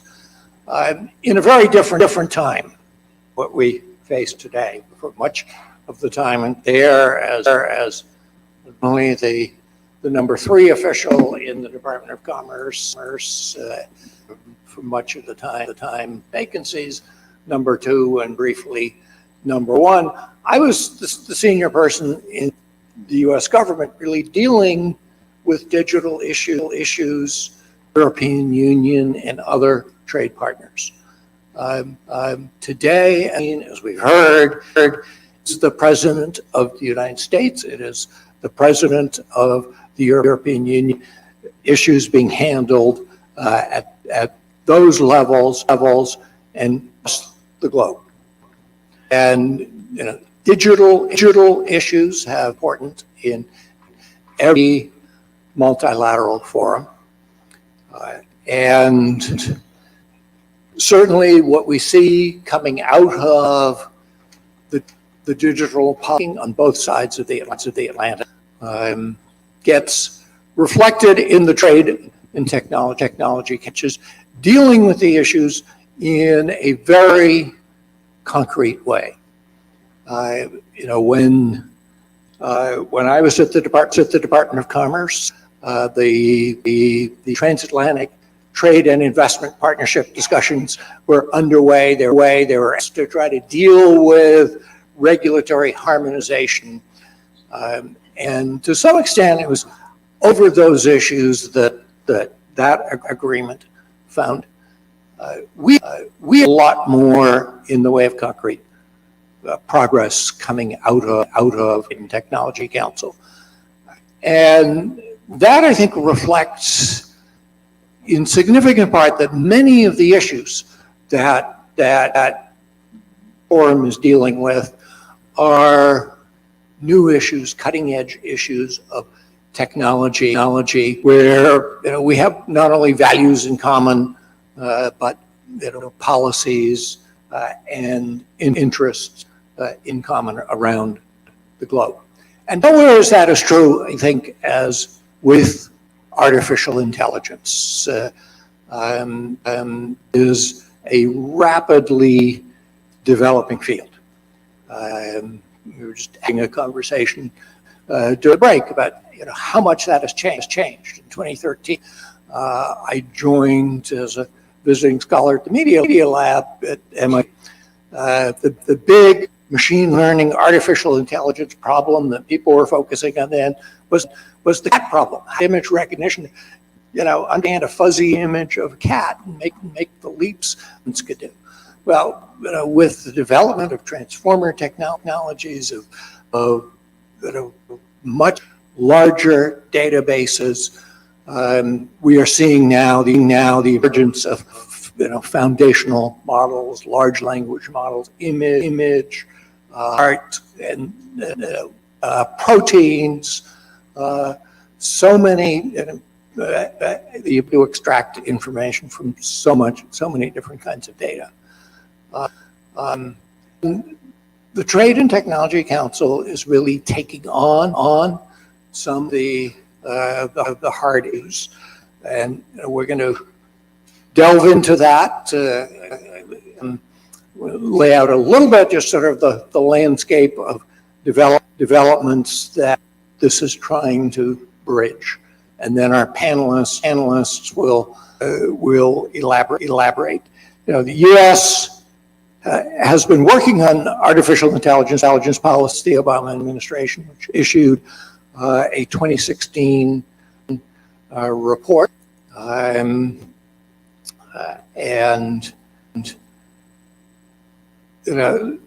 executive orders in 2019 and 2020. So that has actually continued with continuity and focus on value, privacy, on human-centered AI during the Trump administration, and has issued a national AI R&D strategy, and more recently, pursuant to one of the executive orders, has done a standardization strategy. We see parallel developments on the EU side. The EU in 2018, Michel Servo's report on workforce development at AI, the issued a communication on a European approach to AI, developed a high-level experts group to look at AI ethics. So von der Leyen said in 2019, we should legislate ethics in the first 100 days of this commission. As the work sort of got down to the ground level, we got a risk-based approach reflected in the AI Act. So there are parallels there. There are also divergence, and that is what the TTTC and the TTC AI roadmap is dealing with. So with that, let me turn to Peter Fatelny, the Minister Council of Digital Affairs at the EU mission here in the U.S. He's been an emissary on these issues here in Washington, to give us a little bit of an outline of the TTC's roadmap and what that involves, And what do you see it being to technology, both in the US and in the EU? Thanks. Thank you for having me for this conversation. Just a step back, the Trade and Technology Council is the primary conversation about trade and technologies between the United States and the US. And I would like also that you appreciate this is a forum which has 10 working groups. There are hundreds of officials in continuous contact on a monthly basis to talk about a large number of variety where we would like to find views, where we would like to see common action and perhaps also common deliverables at the end of today. It has been established almost 2 years ago. It's now fully operational. We just having, in fact, just a day ago, Gina Raimondo confirmed a 5th meeting, which is at the end of the year, now in the Swedish meeting at the May or June. So you see here it's playing out at a fast pace, delivering on a 6 months in. And if I just highlight maybe the one or other deliverable we had back home, so that people have back at the December meeting, so people have FCs. There were deliverables around semiconductors. I mean, everybody knows this is an area which is of great concern to both of our economies. This is where we would like to invest. This is where we would like to change our posture on the production side. And we have agreed back in December to pilot we have on early warning mechanisms for semiconductor in something of a permanent nature. So we have a permanent cooperation with the US in understanding what are the driving issues behind the problems we see in semiconductors in a permanent forum. We also found an agreement on how we can better understand the supply chain and build on data exchanges, understanding the supply chain. Everybody working in the industry understands this is a very long supply chain, very complicated, has a lot of choke points distributed worldwide. So this is not such an easy thing, and we have agreed on that. Another one, which is maybe more money, electric chargers for heavy-duty vehicles. And in fact, it's not just about plug you put into your truck to charge it, but it's about the digital standards for the electric grid to deliver the energy going through these plugs. So it's again coming back out of the physical technologies, have a digital imprint. That's where we're working on. But maybe pivoting to the AI roadmap, which is another deliverable we have had back out of the December meeting. And the AI spells out the steps and actions necessary to evaluate AI, to measure AI, and to mitigate the risks of AI. So these are things we would like to understand better. And how do we do that? The first thing is, there's a 3-pronged approach. First step is you need to fix terminology, taxonomy. And what do we mean by harm? So may sound like simple questions, but we need to develop a better understanding of those definitions. The second step is we would like to the tools and mechanism and methodologies already available. Industry has done a lot, but is that visible? Is that visible to everybody? So that's a forum where we collect those mechanisms. And the third step is to start applying them concretely, so that over deployment of that roadmap, we understand we understand the tools and methodologies of doing that, and we also have an early outcome of applying them to artificial intelligence. That roadmap will certainly take, probably I wanted to say years, but maybe one or two to come to fruition, because these are very hard issues in there. It relates a lot to technology station, and we require the input of industry. And this is, I think, where Europe is so happy to collaborate with the United States, because NIST has fantastic capacity to develop such frameworks, apply them, and this is also, I think, where we just do sort of have the work and get the full benefit in relationship like that. Thank you. Well, Peter, you said something I think very important to this discussion. The need for input. It's terrific that the French embassy and Gide putting together this forum today to bring a little bit more open architecture to the TTC. I'm moderating a similar panel based from Brussels with the two governments on Thursday.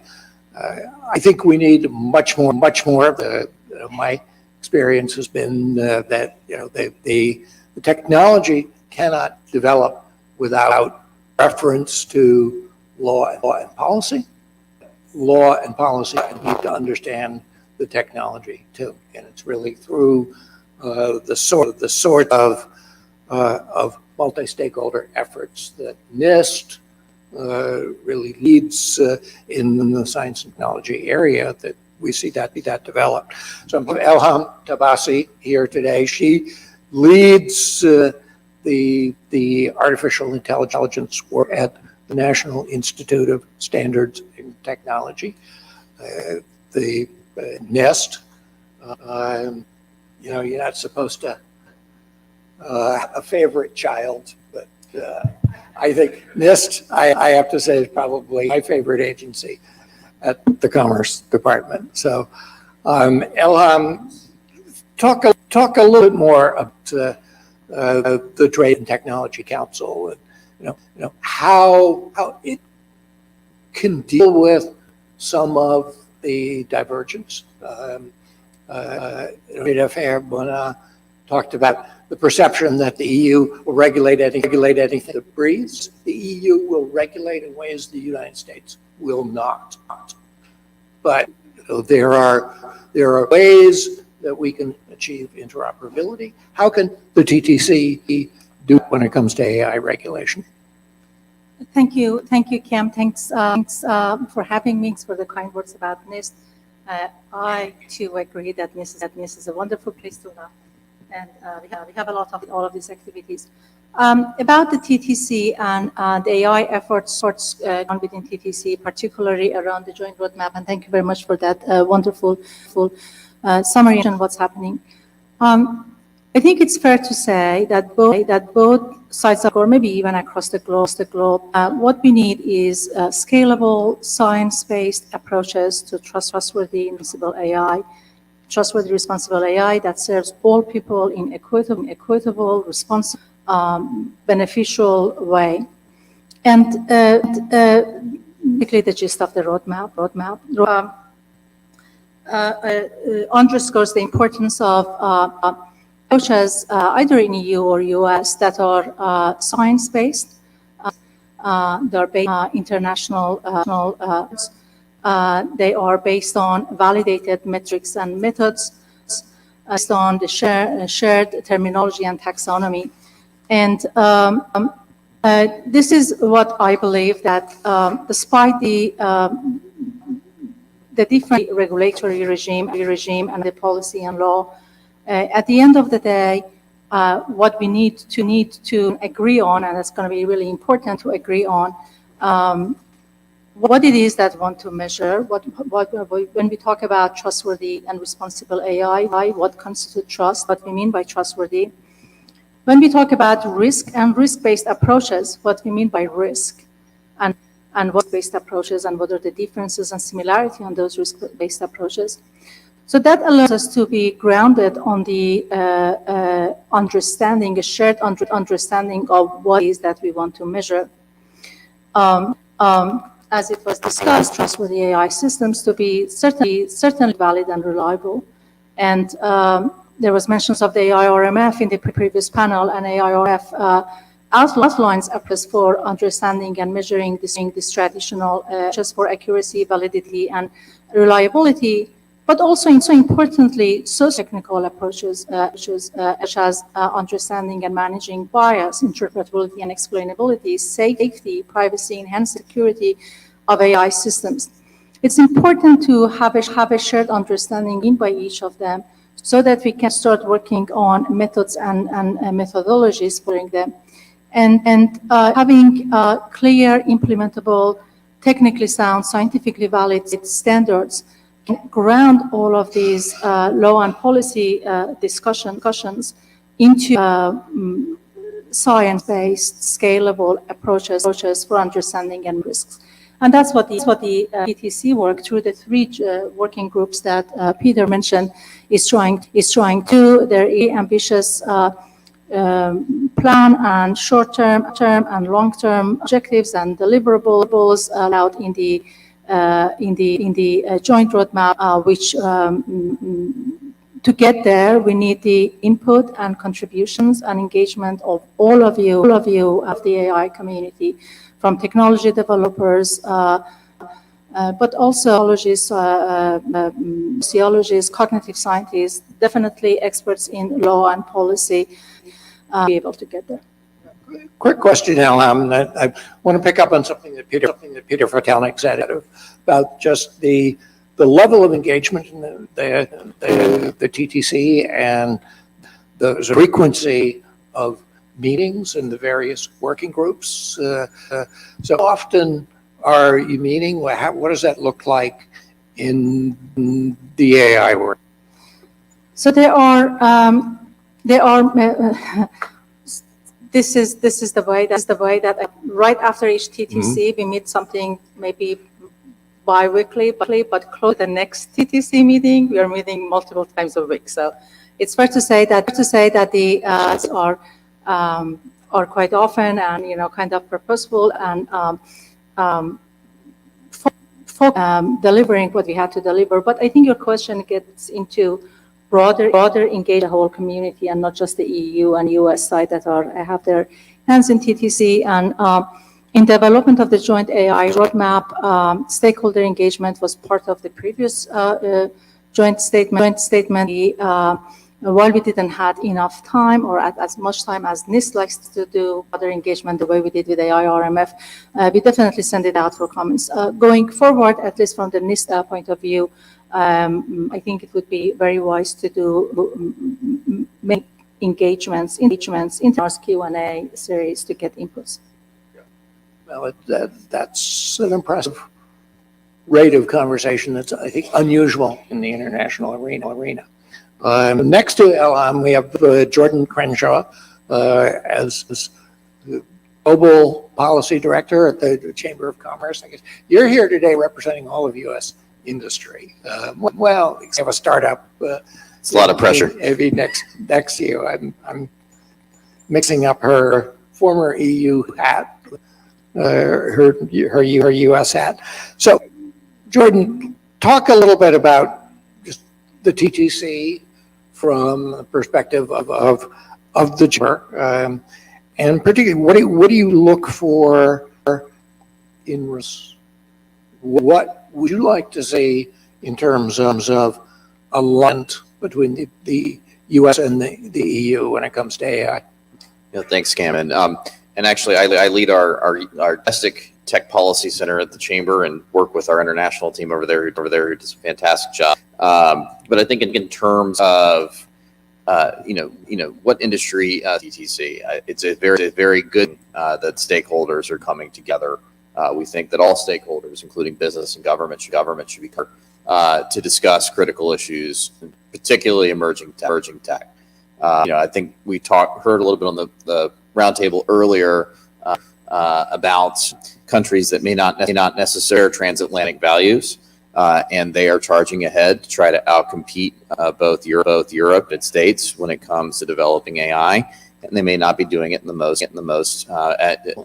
in trustworthy fashion we would like to see on both sides of the Atlantic.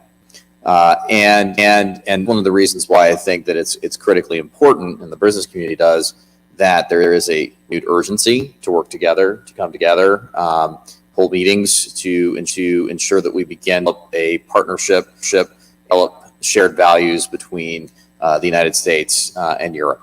So I think Elham mentioned more urgency in meetings. I think that's also can be a good thing, I think, to begin to speed that process up in terms of getting to a final agreement.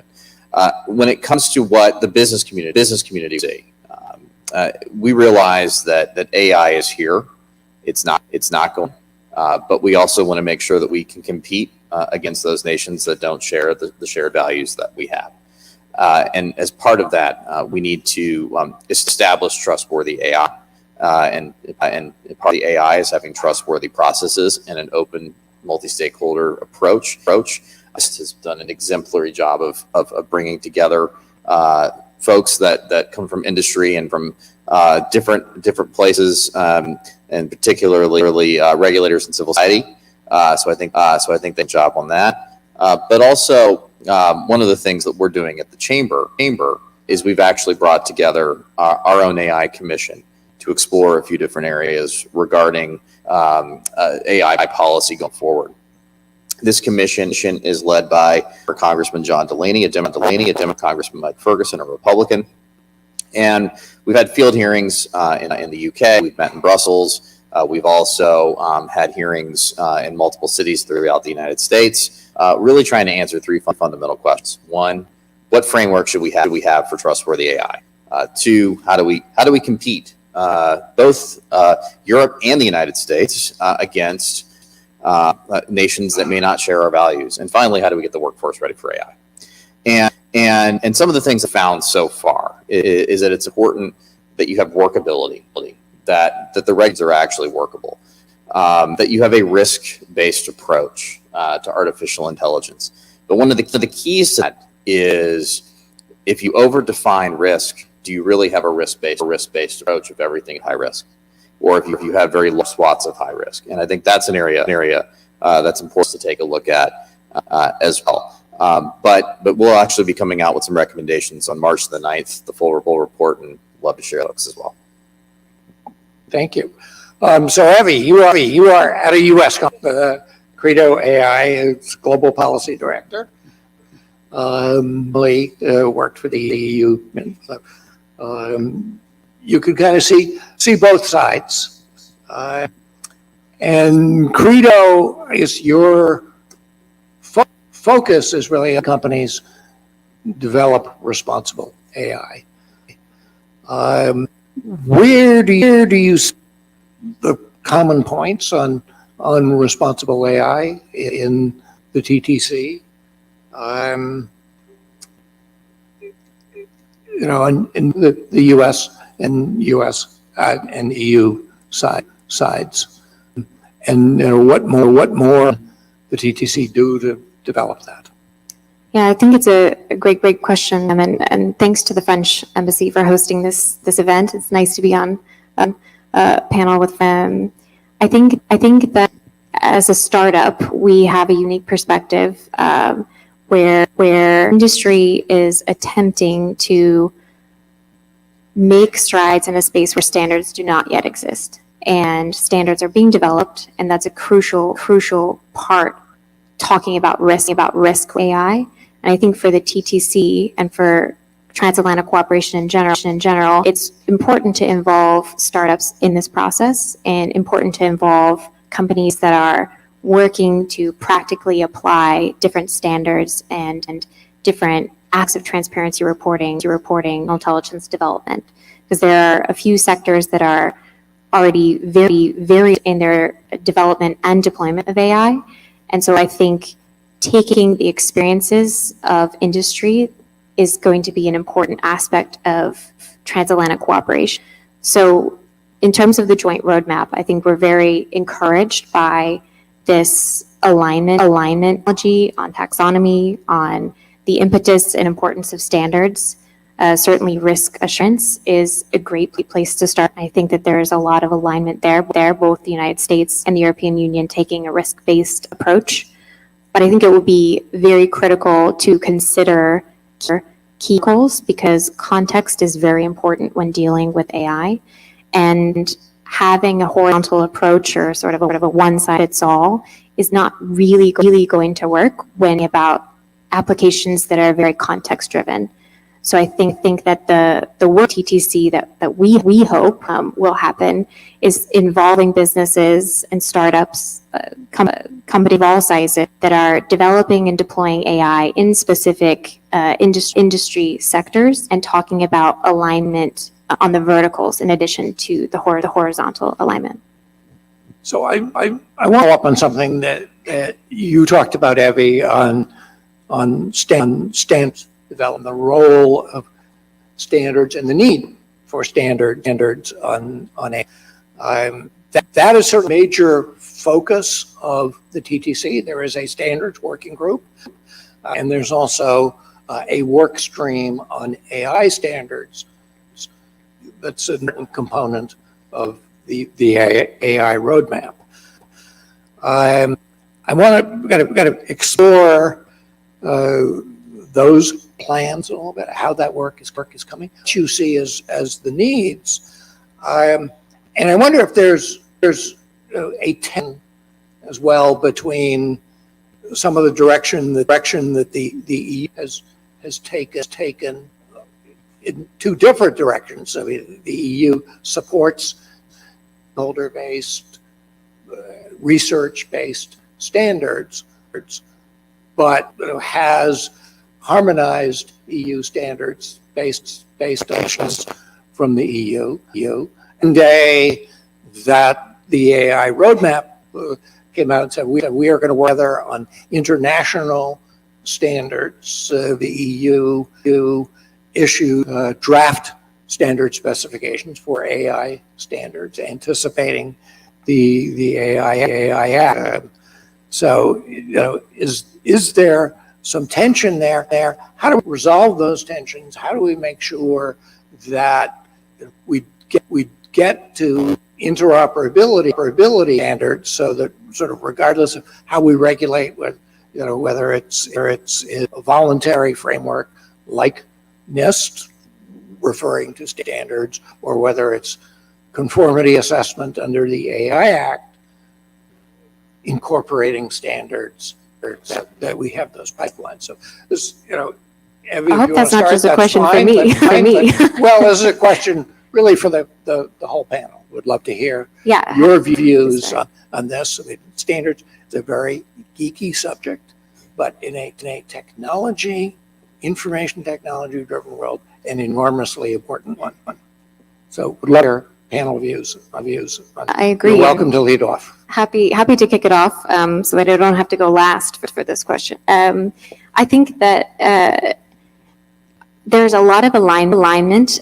We earlier panel about this administration's desire to take more action on considering governance of technology, and I think that there are higher level alignments. There is higher level alignment between the United States and the European Union comes to protecting users and thinking about the society that we want to live in with technological advancements. However, the devil is in the details, and I think that that is a real challenge. One that the TTC seeks to address is making sure that there is transatlantic alignment on approaches to governance. I think that if you look at the AI Bill of Rights or the NIST RMF, the Management Framework, and you consider the Declaration on Digital Principles from the Union, and look at the EU AI Act, there are a lot of similarities. There are differences, of course, but I think that's the work of the TTC, and that's what we see through a lot of these working groups, increased coordination and collaboration. On standards, I think there's a greater need for transparency across the board, including with smaller industry startups that aren't able to participate in the standard setting process. And I think that a bit of an alphabet soup. And if you're thinking about a product manager at a company that's using AI, they may have no concept of the I-1000 series or ISO 42001, and I think it's difficult that gap, but that's the essential work that should be done, because many of those companies lived experience of trying to develop certain forms of reporting, certain artifacts to showcase how they are, and I think that's a crucial part of the standards development process. But I'll turn to my colleagues, their views as well. Peter, you look poised. I will approach the question by using an example. In the AI Act, if an application is deemed to be high risk, the obligation to have a human in the loop. Now, there is a couple of sentences in the Act describing what is meant by human in the loop. But for a company falling under this obligation, the question is, what standard satisfies that obligation? There isn't any right now. When everybody needs to be on watch 24/7, does it mean the user has a button to call some? So it could mean different things depending on the application, depending on your industry. So we don't have a standard. And in fact, what has been done on the 5th of December, and the date is a pure coincidence, is that we asked CENELEC, so the European Standardization Organization, which is basically the same as ANSI here in this country, to get ready with a work program to develop with their constituency, which is industry, stands or look at standards for satisfying those various obligations. So we are trying to get our standardization machinery ready to deliver more or less around the same time frame as the AI Act will re-enter into application and implementation, to be ready with standards helping companies satisfy those obligations they have to do. In Europe, there are about 200,000 people working on standardization. Of course, they all come basically from industry, academia, civil society. So it's the same as here. European standards are developed by industry. It's an industry-driven approach. It's planning. It needs somebody to put in a meeting room, somebody to have a work program, somebody to serve the coffee for these meetings to take place. You know, all of that needs to be set up, and this is what we are doing in anticipation of the AI Act. Elham, NIST plays a major role in U.S. development. So let me turn to you. Thank you, Cam. I love when you said standard is a geeky topic, but I wanted to add that I've been going to standard meetings since 2004, and I have to say that it's the attention standards and importance of standard development processes, inclusive standard development process. That's getting really warms my heart, because 20 years ago it was a geeky subject that nobody wants to touch. Now everybody wants to talk about it. So the question is that is there divergence? So, and how help? Go back to what Peter said, that high-level policy and regulatory documents talk about systems has to be fair, system has to be non-discriminatory, and you have to show system is fair or non-discriminatory. And exactly as Peter said, we don't know how to do that. I mentioned that AI-RMF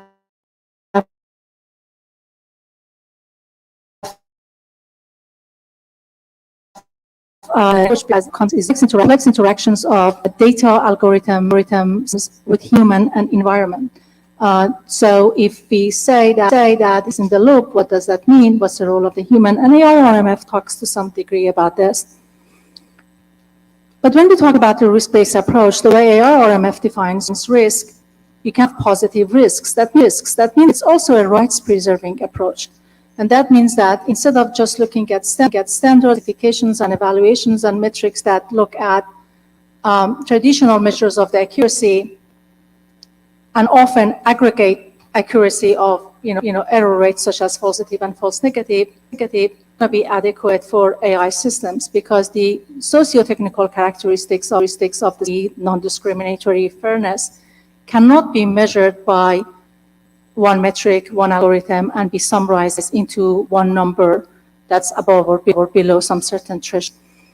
For an institution like NIST that has 100 or so years of history and experiences in standard development, in running evaluations. Some of you are familiar with the evaluations that we have been run for face recognition, for information retrieval systems, with the GPT being the talk of the town these days.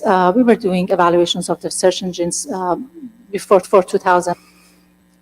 But we all also agree that we need new sets of evaluations that goes beyond the technical measures into your technical measures, and that's a new topic for the whole scientific community, for standards community.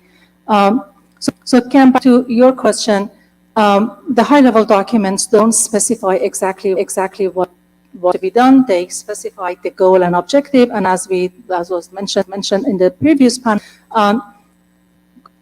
both sides of Atlantic and among the countries that share the same democratic values, we all share the same vision and goal for the rights-preserved technologies that help all people in equitable, responsible, fair way.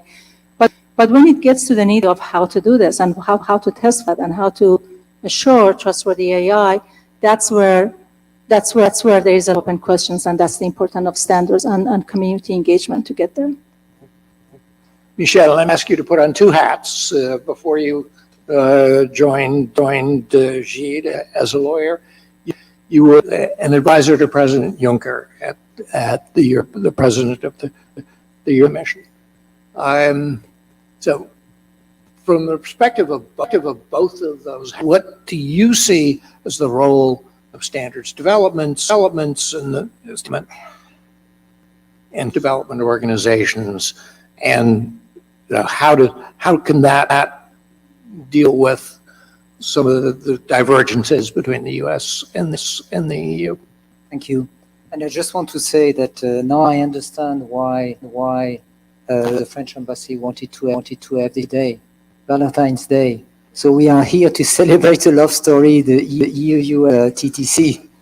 And like, if I may, every love story has ups and downs. It's since 30 years, so it's very easy.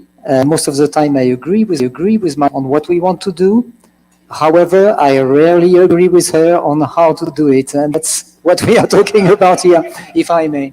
Now, more seriously, issue is actually that the AI Act, our regulation on artificial intelligence, standard organizations are given a very important role. In fact, a lot of the implementation will have to depend on what they come out with in terms of standards. So that's a very important role. And why? Because in fact, we use for AI the approach we have in what is called the new legislative framework, which is the conformity assessment of products like washing machines or computers when they are placed on the EU market. And for this, it's actually the standard organization that define the standards. Actually hinted at one Cameron, which is the fact that there might be some divergences, or I would say a tendency on the EU side to go alone, right? I just want to say this. The European organizations, they don't operate in a vacuum. If you look at what they have produced over years, in most cases, almost all cases, actually, it's very much what the international standard organizations have done.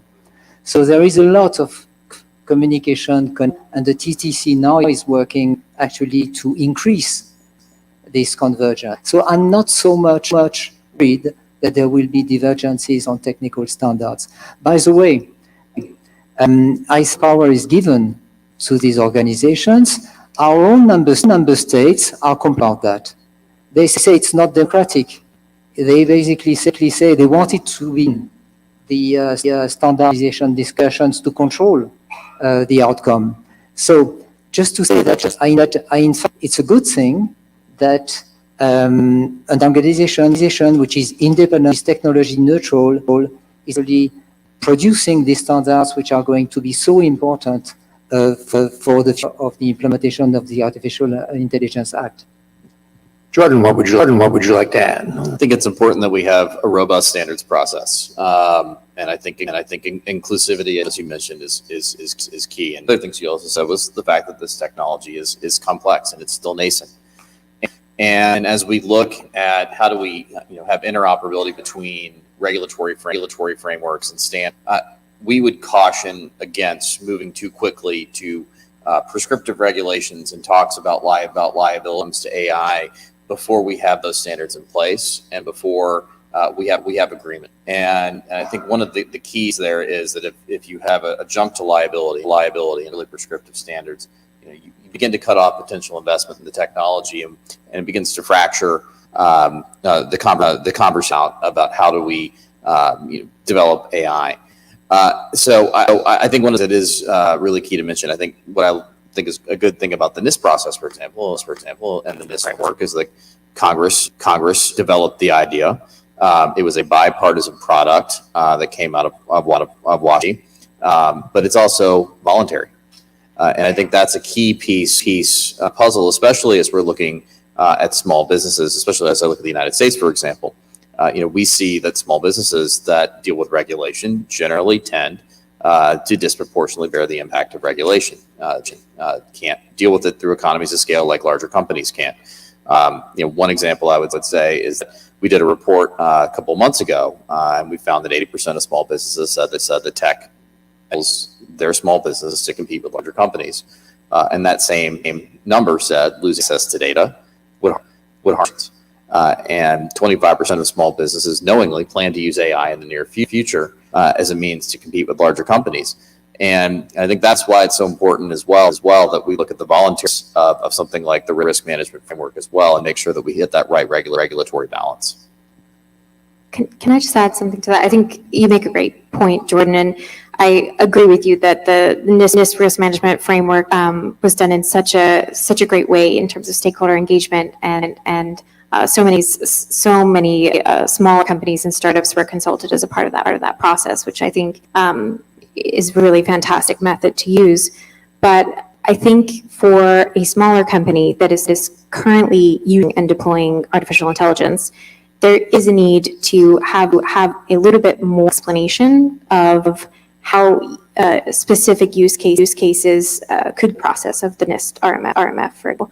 I think a lot of times a smaller company that doesn't have experience with artificial intelligence governance processes may look at something like the risk management framework and be a little as where to start, or as Ellen noted earlier, unsure how to measure some of these social aspects. So I do think that perhaps another point of convergence for the United States and the European Union to consider as part of the joint roadmap and as part of the work that TTC is doing, something like practical guides or sector-specific uses of artificial intelligence for insurance or human resources or financial services, for example, because I do think going through the process shows a lot about what a company is capable of doing. A product manager may not know what stations apply, and that's a key part of actually going through the RMF.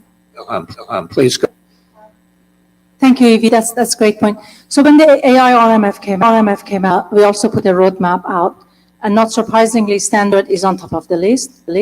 Evaluation, second item, and AI profile is the third item. And what Evie, you also mentioned, those AI RMF verticals, when those are tailored guidance or instantiations of AI RMF for particular use cases. Completely and wholeheartedly agree with you. Development of the AI RMF from a lot of commenters as well.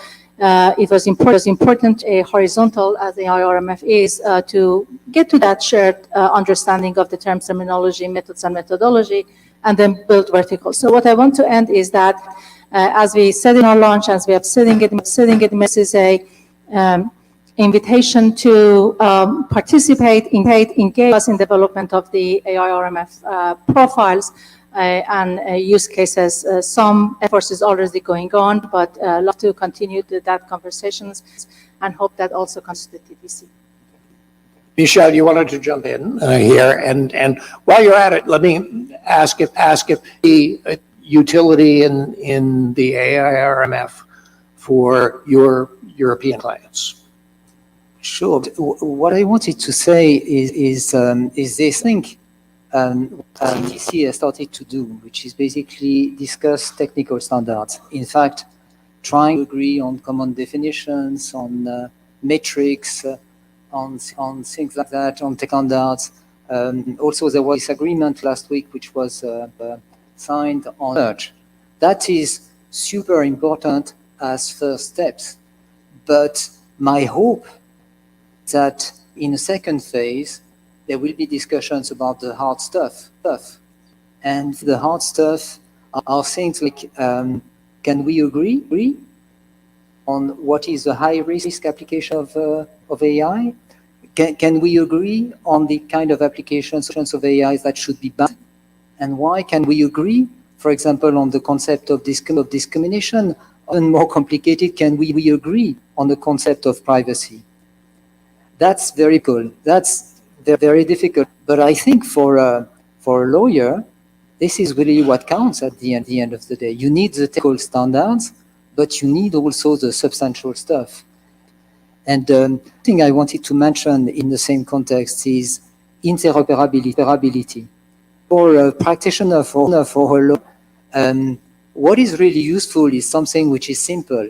For me, simple means if I have respected all the legal requirements here, it would be wonderful if that would work also on the EU side. You see, that's equivalence. And on data, we have this. The EU has signed some agreements with some countries, Korea, Japan, I'm forgetting some probably, which are adequacy decisions. Basically, there is a agreement that the two systems are equivalent. Could we do at some point thing equivalent between the EU and the US? I also said because on the data privacy shield between the EU and the US, we have a difficult history. We had twice the Court of Justice cancelled the data privacy shield. I don't take that as a bad example. On the contrary, this has pushed both sides, the EU and the US, to explore all the flexibilities to come to some kind of agreement that puts real convergence. Well, this is where I get to put in my mandatory and inevitable plug for federal privacy legislation, which I pointed out would help a lot in some of these discussions. The ETC and AI working group and many other policy forums. So I want to ask our members of the audience to get their questions ready. We will go to those in a few minutes. All right, Mark Rotenberg, you get the first question. But I want to come back to you a moment, Jordan, and then maybe others can comment if they'd like. We heard from Peter from Elham. There's a robust work that is taking place on the AI group and the rest of the TTC. In the meantime, on AI, the EU is legislating, and will be putting that into binding law sometime in probably the next or so. Should aspects of the AI Act be part of the conversation in the TTC? I mean, we're obliquely getting it with standards, with risk, but should we have a more discussion? I think there's a place for talking about the AI Act, TTC, but also I think it's worth noting some of the American domestic processes that have gone through as well too. I think one of the things we have to make sure is we have to have a robust stakeholder approach when it comes to developing our agreements and our agreed values that we put out. And I actually think, take it back, Cam, also to your shameless for privacy. I also think it is important that the United States develop a national privacy standard that actually can play into those conversations. But at the same time, have to be careful as the United States goes about and develops a privacy law. Does consider technologies moving forward. We want to make sure that a national privacy doesn't cut off pools of data per se that can be used to actually train and validate AI. And so we want to be careful that right regulatory balance is struck there. Important as we're to developing standards as well, that having a single standard in the United States is key. I think you mentioned that, Cameron, is that in the US we are beginning a fractured approach when it comes to artificial intelligence regulation, much like privacy. And that makes it difficult. And I think if you see that on both the European side of the Atlantic and the side, it's important to have harmonious and more singular frameworks in place. U.S., for example, is that the city of Washington is considering its own AI regulation, where if you go across the Potomac River, potentially another framework in place. And that one in D sample would potentially cover a small business like a dry cleaner. And so that's why it's conversations on a national and international level, ensure that we're beginning to take all sides into consideration. Any other comments? Peter. Jesse, I think both approaches follow from the same values and principles. So both the United States and EU have subscribed to the OECD principles on AI. So our draft legislation is flowing that, the framework is flowing from that. It's different instruments. I don't think it's completely out of thinking that in a few years from now, you could think about the adequacy as you've been talking. There may be a regulatory approach in here, voluntary one here, but they could be adequate. So I don't think that's completely out of question. Consider that. But this is all further down the road, as we have all the roadmap now to do, the steps to do, also on the European side. The moderation is fine, but then the implementing of the regulation makes actually the difference. All of that has to happen till we sort of come to the bridge of, are we actually looking at two systems which are adequate? And in order to answer that question, yes, we say yes, we need the TTC, because otherwise it may diverge, and I would agree with you. But as long as we have that conversation going and agree on the number of steps in between, I think move along on different trajectories, but in the same way. Yeah, perhaps just to that, I think a great way to collaborate moving forward is to encourage transparency around metrics that companies are using to measure some of these, like accuracy, robustness, performance, fairness. I think that in just seeking an opportunity to have test beds, and I think those are a great opportunity for TTC and other collaboration. Provide a space for industry to test different metrics and measure, and begin reporting the outputs of their systems without the fear of retribution, and that hopefully encourage more transparency reporting. Jordan mentioned federal privacy legislation, the algorithm design evaluation and algorithmic impact assessment of the American Data Privacy Protector are really interesting acts, but I think that they are sort of the next step after industry has the ability to release more transparency, to publicly provide documentation or other representation how their models are performing. And I think that will inform the standards conversation and allow for a lot more alignment. Comments? I just wanted to make one point. The TCC is great and will convergence, I do think, between the EU and the US. But what about other countries? Because at the end of the day, you see a number of countries are legislating already. Canada has done it. So it's not enough, the EU and the US. And I think we should also think about how we engage with China. Because we have to be realistic. Realistic is a very powerful presence in AI.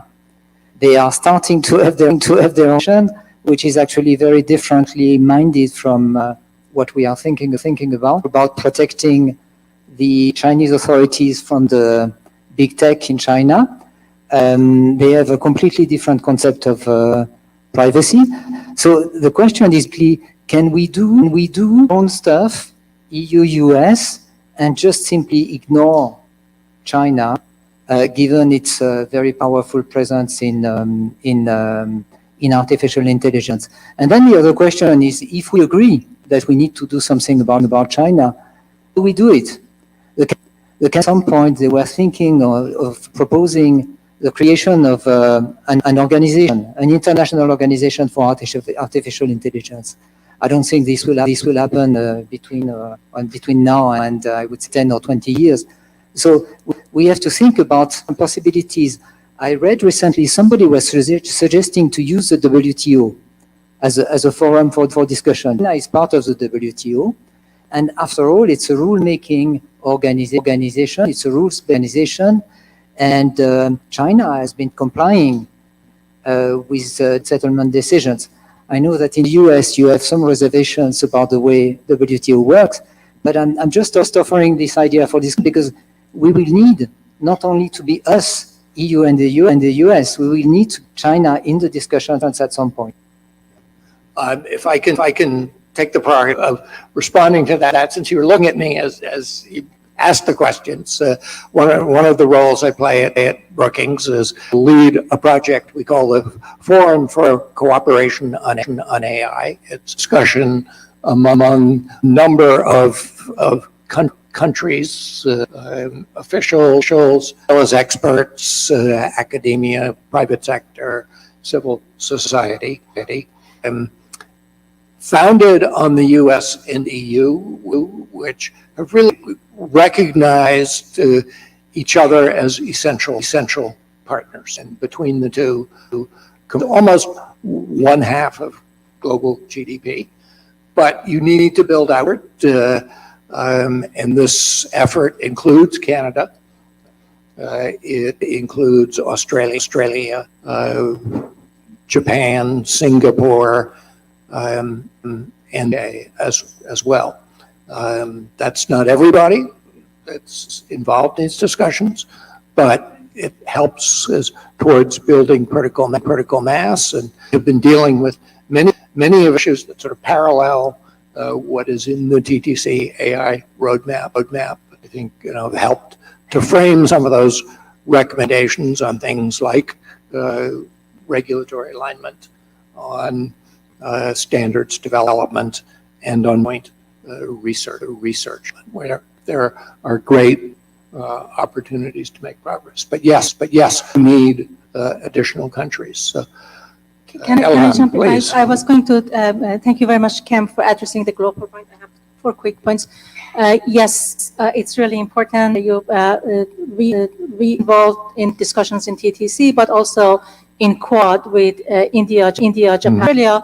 And one of the other things that we released by AIRMF, and it's going to be continuing work, is crosswalk between AIRMF and different documents, standard document, policy documentary, bring semantic alignment between all of these discussions.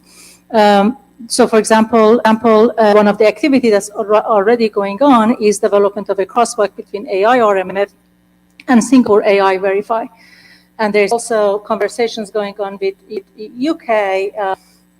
There were delegation here last week, they're coming next week, and Canada and all this. So I completely agree on that. I want to say that a lot of wonderful things going on to TTC, as you made the example of marriage. There might be things that EU and US may not agree on, and I think it's important part of the conversations in the about AI, know exactly where we won't agree on. So I think it's another point. The next point is that you said something about high risk, low risk, banning, and all this. At least from the AIRMF point of view, size does not fit all, and every time something change, a new risk management effort has to be, and this has to be purposeful, proactive, and continued. And last thing I want to say that we have been at NIST operating on this, and I think globally everybody. To do this, whatever work that we are doing in AI, do it fast and do it right. At NIST, we try to slant on the right side, instead of being a little bit late. But I think it's also important to remind ourselves that all these things were needed yesterday. Make sure at this point we try to make sure that we do it.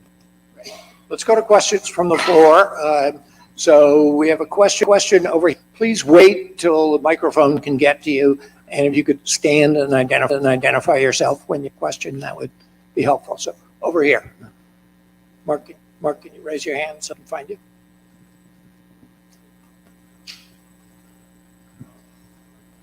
Thank you very much. My name is Mark Rotenberg. I'm with the Center for AI and Digital Policy. Nice to see you. And thank you to the Embassy and the Gide law firm for the organized event. As I've been involved in EU-US digital policy much from the start of the EU, and I think the good news is that there seems to be today a much higher level of urgence on policy goals. I remember, for example, EPR was coming into force. People on the U.S. side said it would simply break the internet, and it didn't happen. We lived through the GDPR, and it's good this converge. But at the same time, if we take a step back and understand what I thought the purpose of TC was to be, it seems as if we've gone a bit off course. Because I remember in the creation of the TTC and the remarks of President Biden and President von der Leyen, a strong commitment to democratic values. And in the initial statement in Pittsburgh, for example, on the issue of artificial intelligence, there was a lot of discussion on both sides of the Atlantic about protecting fundamental rights and rule of law and values that I think have become even more important over the last few years. Now, certainly DC has dealt with the chips issue and it's dealt with the Ukraine, and I think that's pulled the focus perhaps from the initial concept. But I warn you, I would say this focus on standards presents a very nice of the original objective, which was set out, by the way, in the OECD principles, which both the US and the EU countries committed to. And by the way, Michelle's point is also reflected in the G20 AI guidelines, which interestingly, Russia and China, Indonesia and Brazil and others have also committed to.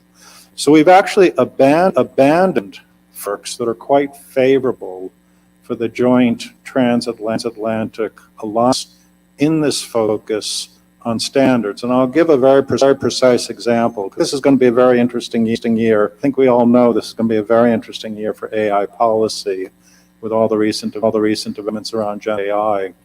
One of the key issues that's emerging right now, particularly in the courts and the Court of Justice with regard to AI, is the ability to contest an adverse decision. What happens to the individual in the employment context, the credit context, the education, who receives a decision that's not fair? Is that your question, Mark? The question is, why don't we talk about democratic values? Why don't we talk about contestability?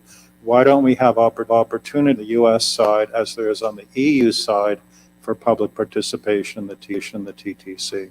Peter, do you want to start in on that? And then we can hear from Elham.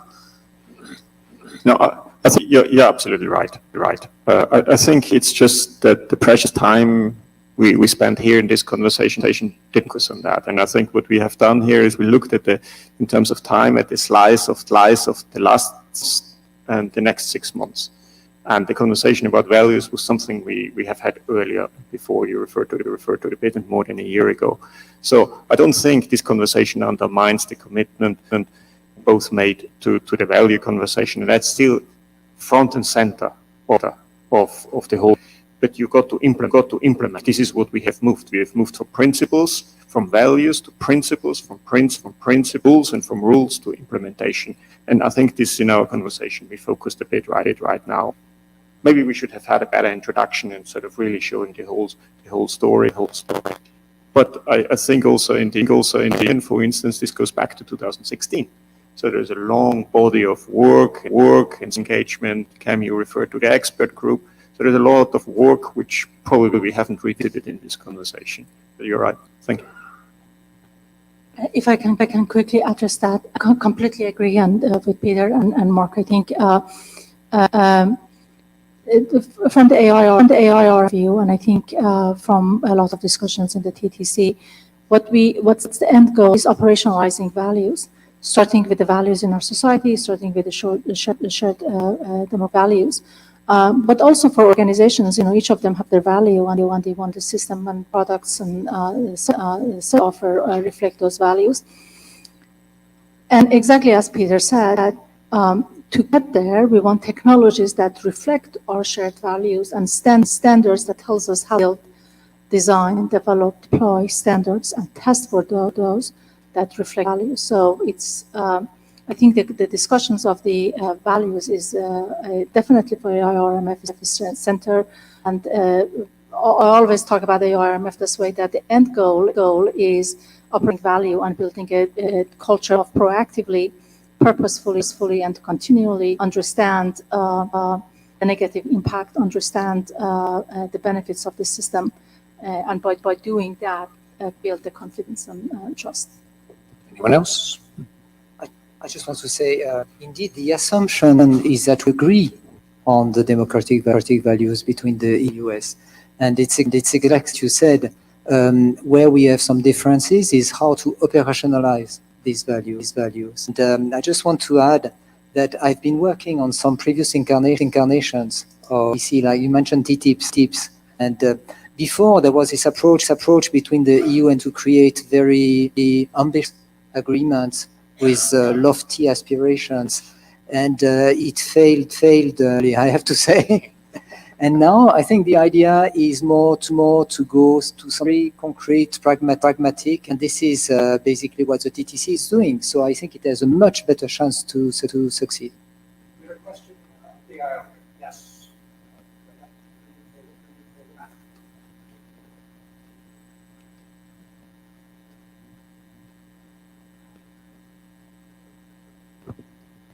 Hi, thanks so much for doing this, guys. Brendan Bordelon, tech policy reporter with, I think sort of getting to Mark's point a little bit here. Obviously we're about some really difficult issues, but there are also in a lot of ways kind of basic questions when it comes to regulating AI. Things about, what does risk mean? What definitions, technical definitions, standards. To the point made by the Gide lawyer in her name, the harder stuff, the TTC and I think regulators on both sides of the Atlantic are still sort of grappling with, and these are questions of values. Meanwhile, the industry is not standing still. I think just this year we've surged in activity with ChatGPT, Microsoft looking to integrate this into a broad suite. How behind the eight ball are regulators on both sides of the Atlantic on this issue?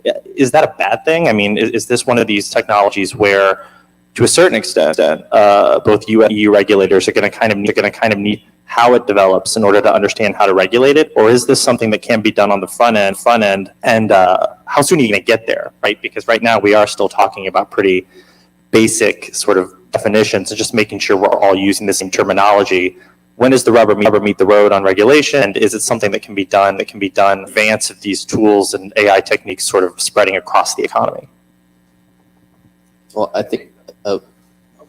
I thought you brought up a good point about how we need to hurry, but also it's right.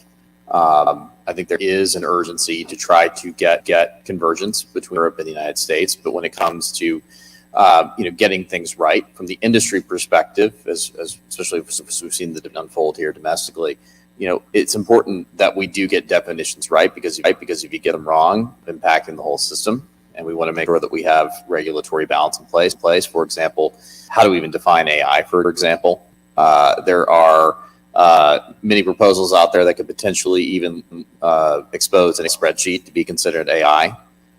And we don't want to have definitions of AI over encompassing that industry continues to behind its back every time it develops a new type of technology. I think when it comes to the definition of risk, I think it's another good point that we want to make sure that risk is tailored to specific use cases that could be harmful, as opposed to having broad categorizations of risk and harm that would effectively make a risk-based or risk-based.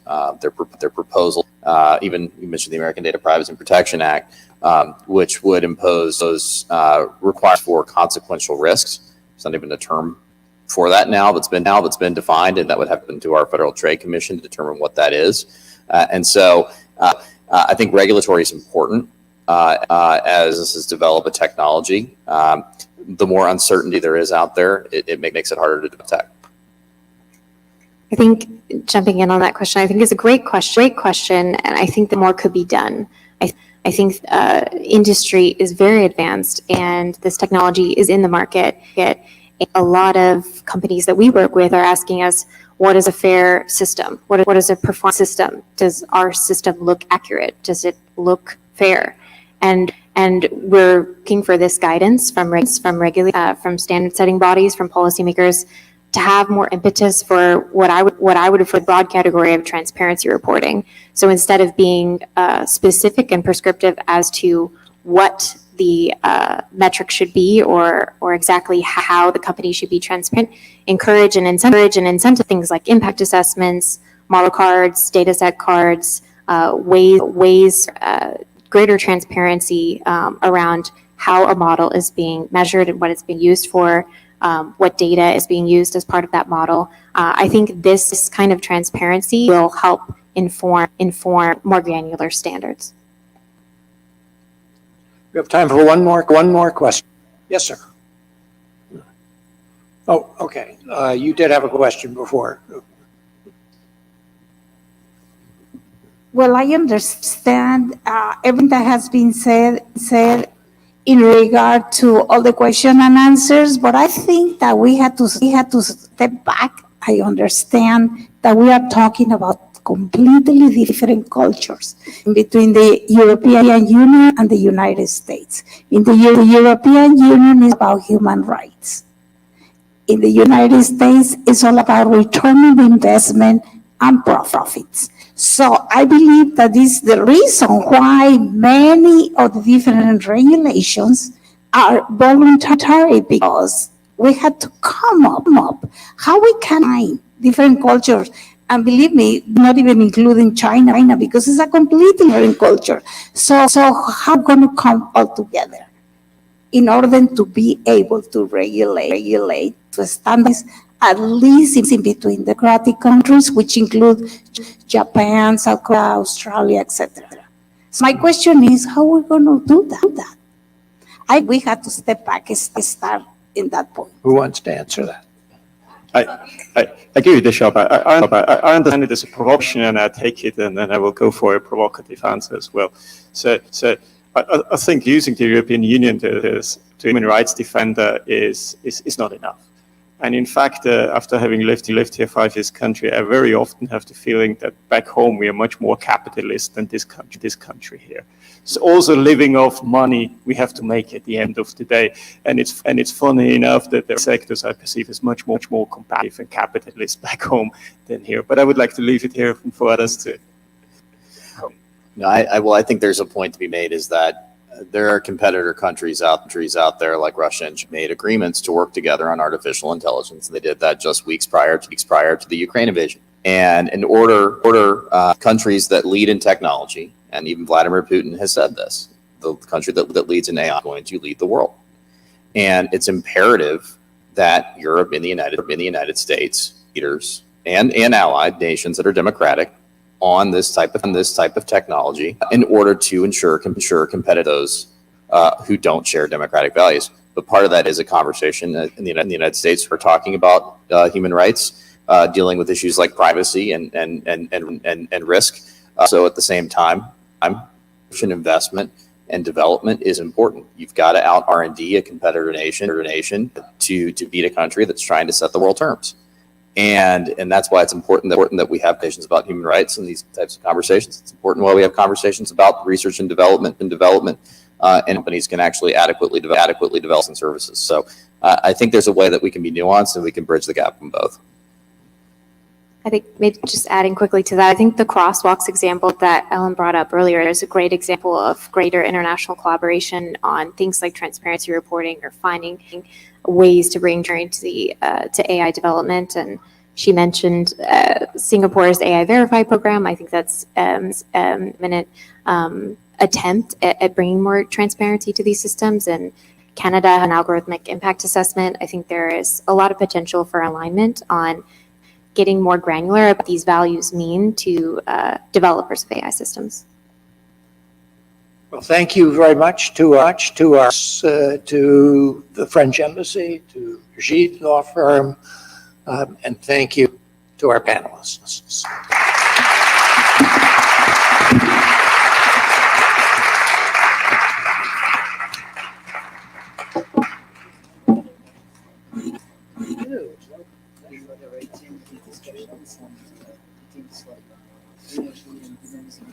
Yeah, it was likely.